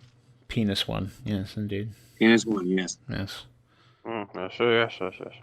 Yes. Mm. All right. Tyler, do you have one that you think might be a sleeper? Because I already know mine's not necessarily a sleeper, but I'm going to talk about it anyway, because fuck y'all. I was, this whole time too, I was like looking for something. And I like had like a list of 5 games that like were all on the Xbox that I had played. They weren't just on Xbox, but then I started thinking about, like, as Shawn went, I was like, I don't know, a couple more popped in my head, and they were older games. But what the fuck did I spell here? I'm not gonna say that this one was. I'm just gonna go like what I had off the list, but I'm gonna talk about the 2 that I think were sleepers. But do you guys think Lost Planet was a sleeper? Either 1 or 2? I'm not talking about 3. I don't know if either of you have played any of the Lost Planet games. It's weird because when I was younger, I played that game, right? But I wasn't as involved as games today that I knew its reach. I didn't know its reach. I didn't know how much of a ripple it made in the gaming community. So I couldn't tell you, TBH. I don't know for sure. I mean, I've played the game, I've heard of the game, and I really enjoyed the first one. Like, I fucking adored the first Lost Planet game. I thought it was awesome. And Pretty good story to it. Very good story driven. yeah, and it was fun, and it was like one of the first mech games, like kind of mecha games I played, where you were in a robot driving around and shit, and that shit hooked me. I'm like, damn, I want more shit like this, and I searched out other games. Yeah, they really did pretty good on 2. Like I feel like they kind of added a lot more to it. Then it was also a graphical upgrade too. Did we play the demo? Remember, did I play the multiplayer demo with you? The big giant monster thing. I think Antonio talked about this in one of the podcasts. I don't know. I wanted to say it was like you might have put it at some point, but it was the Lost Planet. It was like it wasn't. So there was 2 demos. They had the multiplayer online demo where it was like a team deathmatch. Then they had like a co-op demo that was you play with like your buddies, and this giant monster would come out. It was like this, like halfway through the campaign or something like that. It was like this part you would meet up to, and this giant like 4-legged monster comes up, and he's like rampaging around, and you're just like thrown in, and there's like stuff all over the place. You find out, and you have to kill him. But that was like the best thing, So you have the introduction to like the mechs, and then you're fighting fucking monsters, that acrids or acrids, I believe they were called. But when I played 2 first. And then I played 1. I thought 1 had a much better story. It was a lot more. It was more linear, that was for sure, because it was off a single group, compared to 2, which was over like it was like different groups, and they would like, and then eventually they like kind of. It was a good idea. It was kind of like how Battlefield 1's campaign was, where it was like split across like different countries. It was like split across like different areas, and you play as like the desert group, or like the snow guys, or like these military guys here, or something like that. But it wasn't really. I don't think it was as good, but I don't know. I felt like a lot of people never really talked about it, and I thought it was a really good game, just in terms of like for most of the story, the combat, the graphics too. Like I said, for 2 were really pretty. It had something going for it. It felt like it had its own thing, and then I guess they revamped it. I never played the 3rd one, but it was. I guess they completely redid it. They tried to make it more story driven, a lot more isolated to like some main character, but it was like I guess it didn't do so well. I'll probably at one point I will attempt to find it and play it just to see what it's all about. A few things here, Tyler. I looked it up on Wikipedia, its reception. Okay. So some bad news. The demo for the 360 version was the 2nd highest downloaded demo on Xbox Live as of September 2007. This is the initial game.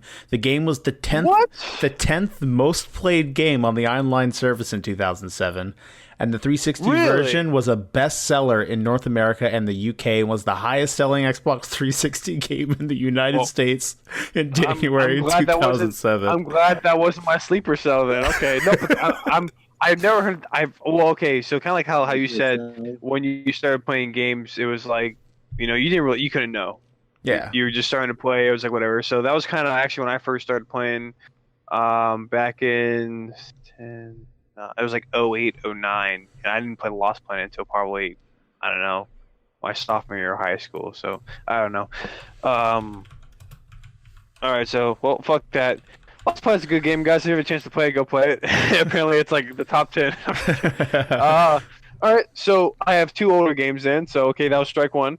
The first one I'm gonna go with is Kirby Air Ride. Hey, that game was fucking lit. I love that game, dude. Okay, well, you want to go fucking look for that too? While I start talking about this, maybe I might get strike 2. Okay, so I do that. So Kirby Air Ride, again, for me, like, Shawn, do you have something to say, sir? No, I'm laughing because you're like, if you guys want to go and check just to fuck me up one more time, go ahead and do that. No, I know. I'd rather be, proven wrong, and but where was I? Anyway, so Kirby Air Ride for me was one of the first games I think I had when I got the GameCube. It was one of the early. I want to say it was one of the earlier releases with the GameCube. Like not like with like Pikmin or anything like that, because that was, I think, a launch title. But I think Kirby Air Ride came out shortly after. So I don't know. I'm gonna guess and say it was like 03, 04. Because I think the GameCube was like 01. Damn.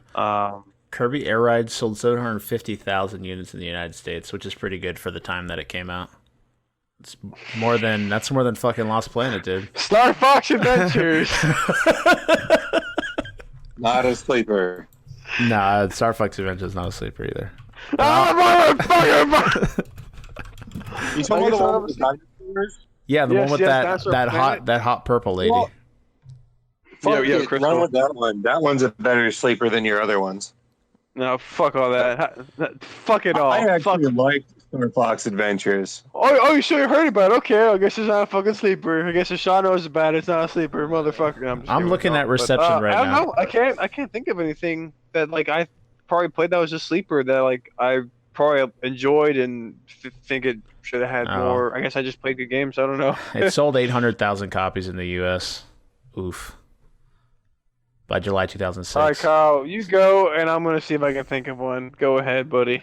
Okay. Sorry, guys. The thing I'm is, sorry. I play good video games. I checked mine, and the problem with mine is since there's so many games in the franchise, like the reception for all of them don't include sales for some fucking reason. I don't know why. It's not.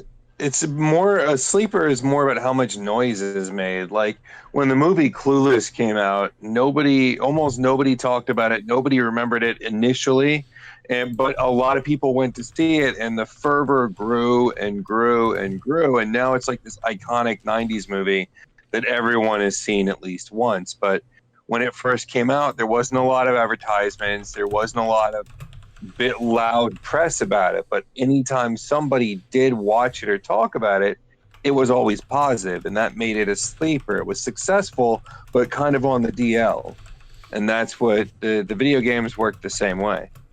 Yeah. And Star Fox Adventures was kind of like that. Like everyone got prepped to talk about it. When they found out it was a Zelda clone, they just shut the fuck up. Yeah. It may have still sold a lot, but it just wasn't Maybe that's what I was thinking. talked about. That, I mean, I would kind of accept that. And it was a weird game. I can get something good. Hold up. Do you remember the snow level with the fucking mammoths and shit? Yes, I love. Yeah. Oh, what was the name of that planet too? Okay, I think I still have that game too. It's probably one of my sister and I's like favorite games to play. I think my game is safe. All these games we've talked about have sold incredibly well in Japan, but fuck that, I'm not including that because we're in the States, so we wouldn't have heard how well it did in Japan. How well did it sell in Krakoa Palace? Yes. No.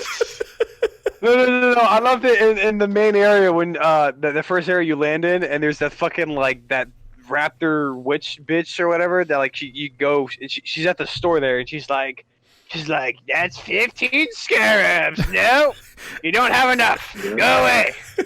Don't have enough. Go away. Yeah. Like, that was a good game. Oh my gosh. All right. To me at least. It was so bizarre. All right. Like it didn't register how weird that fucking game was until you go back and play it again. You're like, God, I don't even understand what's happening right now.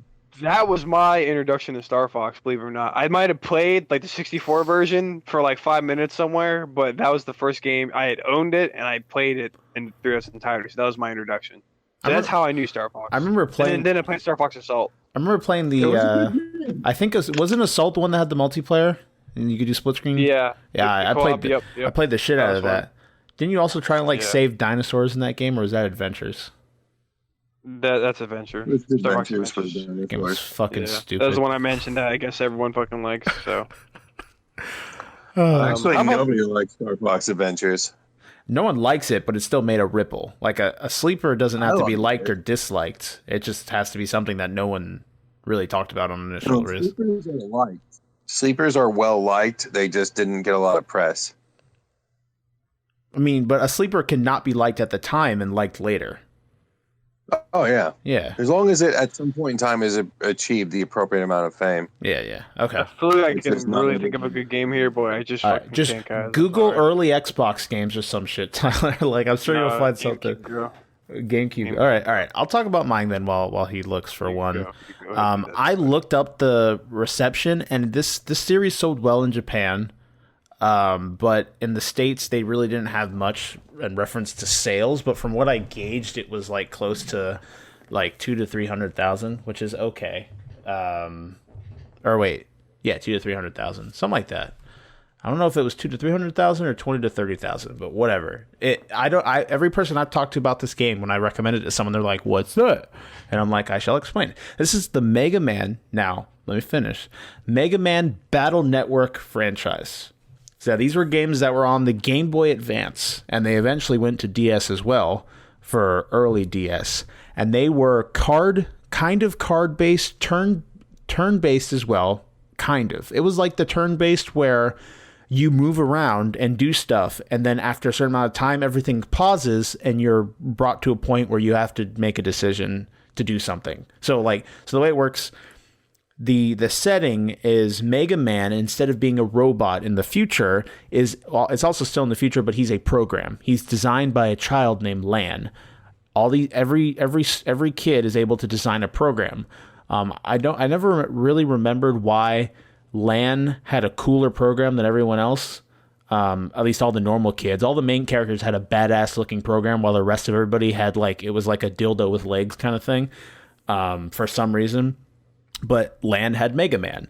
And even to the point where they had these cool things they released, like these toys, where you would get them, and it was the same thing that Lan had. It's like a little pocket, like PDA kind of thing that would have Mega Man on it, and it was almost like a Tamagotchi, but with a little bit more interactivity, where you can actually plug it into USB ports, and it didn't do anything to the computer.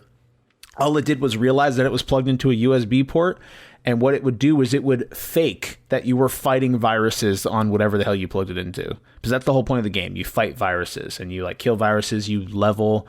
We don't really level, but you get cards, and these cards give you different abilities that you can mix and match, and you build a deck that comes to you in combat that you can use to do different things in combat. And eventually they added more things. They added a program adder thing where you can edit passives that you can put on Mega Man, either giving him he can survive something that would normally kill him and leave him with 1 health, or something that powers up your default attack, or something that makes the cards come quicker, or something that you could add more cards, and they add different elements to it as the games. There were 6 games on the Advance, and I think there were 2 games on the DS, which I had, but I got stuck in them. It was before I knew how to use the internet, so I gave up on them, unfortunately. I have to find those games, see if I can get a DS emulator and play them again, because I enjoyed them. At least the DS ones. I played every Game Boy Advance one either through the original version or through an emulated version, and I've enjoyed these games to death. They hold more of a nostalgic value for me than the original Mega Man games did, just because I knew more of what was happening, I guess, than when I played the original Mega Mans. They were just a fun game that I played, where I was a little bit older, I actually recognized what was happening. There was a cohesive story I could follow, and I just ended up enjoying that world more, and that Mega Man became my Mega Man, the program Mega Man, not the robot from the future Mega Man. Although I really enjoyed Mega Man X, I had that on the original. They remade it for the original PSP, and I got it that way, and that's how I played it originally. I never played it when it was out on, was it SNES? Mega Man X? Shawn, do you remember? What was the question? Mega Man X, was that on SNES? Yes. Okay, yeah, I never played it on SNES, but I played it on PSP when it was remastered for that, and I fucking fell in love with that game. That game's awesome. But the original Mega Man, I never really followed.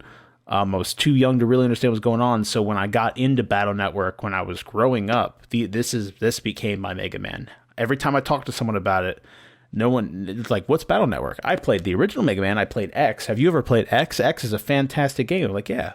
Have you ever played Battle Network? Wasn't NT part of the Battle Network series? Was NG the one where all the Mega Mans were together? NT? Mega Man NT Battle Network. I could look it up. I'm not sure, though. Mega Man NT. It's an interesting fact, but did you know that all of the Mega Mans take place in the same universe, just at different times? Yeah. There's a Mega Man NT Warrior. That's a card game, though. That's a board game. No, there's one that was it's like a DS game. For the Battle Network games. Last in the series, Battle Network takes place before Mega Man Legends. I think they're all 1,000 years apart. I think that was the last one, in the series before the Legends arc picks up, which is like near the end of like it's after the world has pretty much gone through Armageddon or some bullshit. Yeah. What was I saying? But I liked that there was technically two worlds that you would travel between, the main world and then the world within, basically in the internet, when your program's running around fighting viruses, which apparently are just all over the place, because I guess that's how it works. I never finished, but I had that little device, that little PDA thing. So I ran everywhere, plugging that shit into USBs. They probably thought I was a little terrorist trying to hack people's shit or something, and then I'd fight my fake little viruses and level up my Mega Man, and that shit was awesome. I fucking adored that. Like, I have my own Mega Man that I could level, and it kind of worked around the same way. There just wasn't a card system. They didn't implement that into the thing, which I always thought was shitty. It'd be cool if they did that, but I always thought that was cool, like plugging it into shit like that and leveling him up. But you quickly realize how little USBs are, like, out in the world when you use every one in your house. So I just ended up plugging them back into the same computer and just pretending I was somewhere else. But I always really enjoyed those games. I enjoyed the combat in them. It was very fluent and fun. And you basically would be put on there's two sides. You had the viruses and the side where Mega Man was, and they're both 3x3 squares. And if you would hit the D-pad, you'd move one square and you'd move around. You literally like phase shift around through the different squares.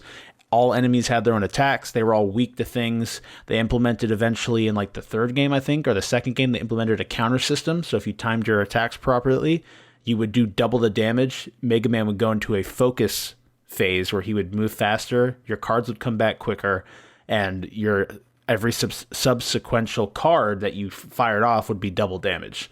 So if you were good enough, you can play the entire game at double damage as long as you got that first card off in every fight, and you can just kick ass and destroy things. And the faster you finish the fight, the better reward you got at the end. And it's just once you got a handle of the combat, not only did you have a game where you're learning enemy attacks and stuff like that, but now you have a deck building card game on top of that where you build your ultimate deck as you play through the world. And I always loved I loved Lan as a character, which is a stupid name for a kid. I liked Mega Man and his personality. I liked the changes they added throughout the world, with the sixth game being like, although I heard that one wasn't critically received well, but the sixth game is Mega Man literally gets infected with like apparently an internet program god or some shit. There's two of them, depending on which game you bought. They pulled like a Pokemon, and it add like a cool thing where Mega Man can succumb to the god thing, and you turn into it, like a cool Mega Man looking version of it. And when you do that, you just become super OP, like if you're going like Hulk mode or something. But the more you do that, it hurts Mega Man. And if you stay in that mode too long, it actually like would reduce your maximum health, and Mega Man would get weaker. And if you did it too much, he would actually like eventually succumb, and then like it gives you like this like super dark thing where like the program goes on a rampage and literally fucking like nukes everything and destroys the internet and stuff like that.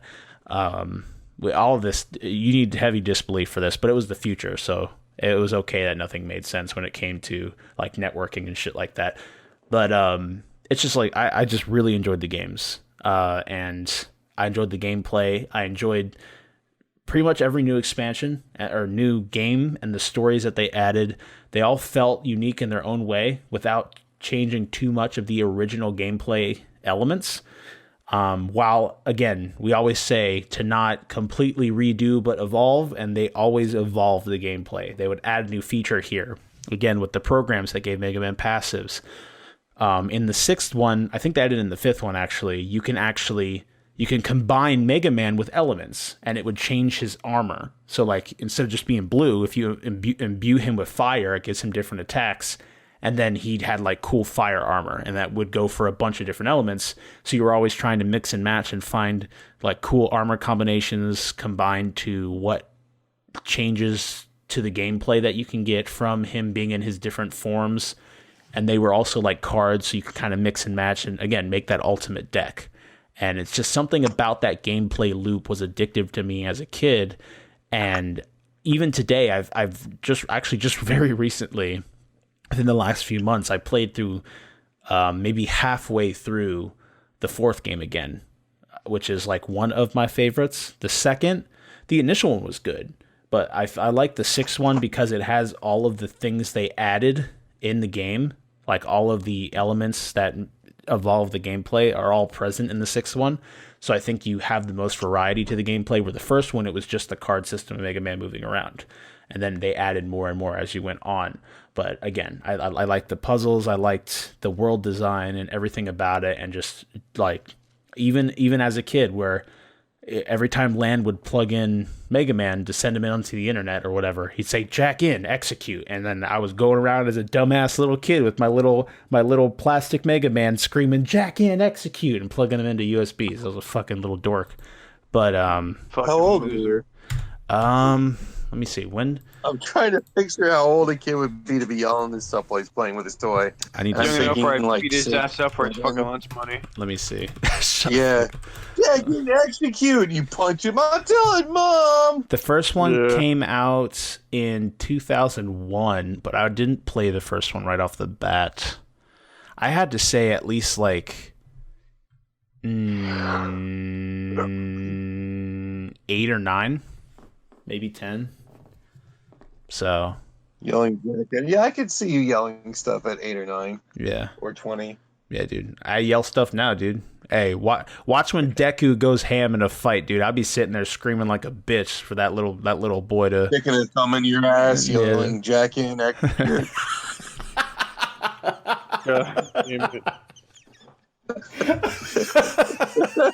I can just imagine like being just that. I can't even, dude.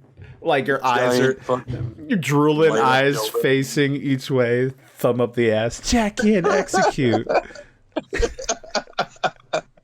We got to fight the prostate demons. Oh my god, dude.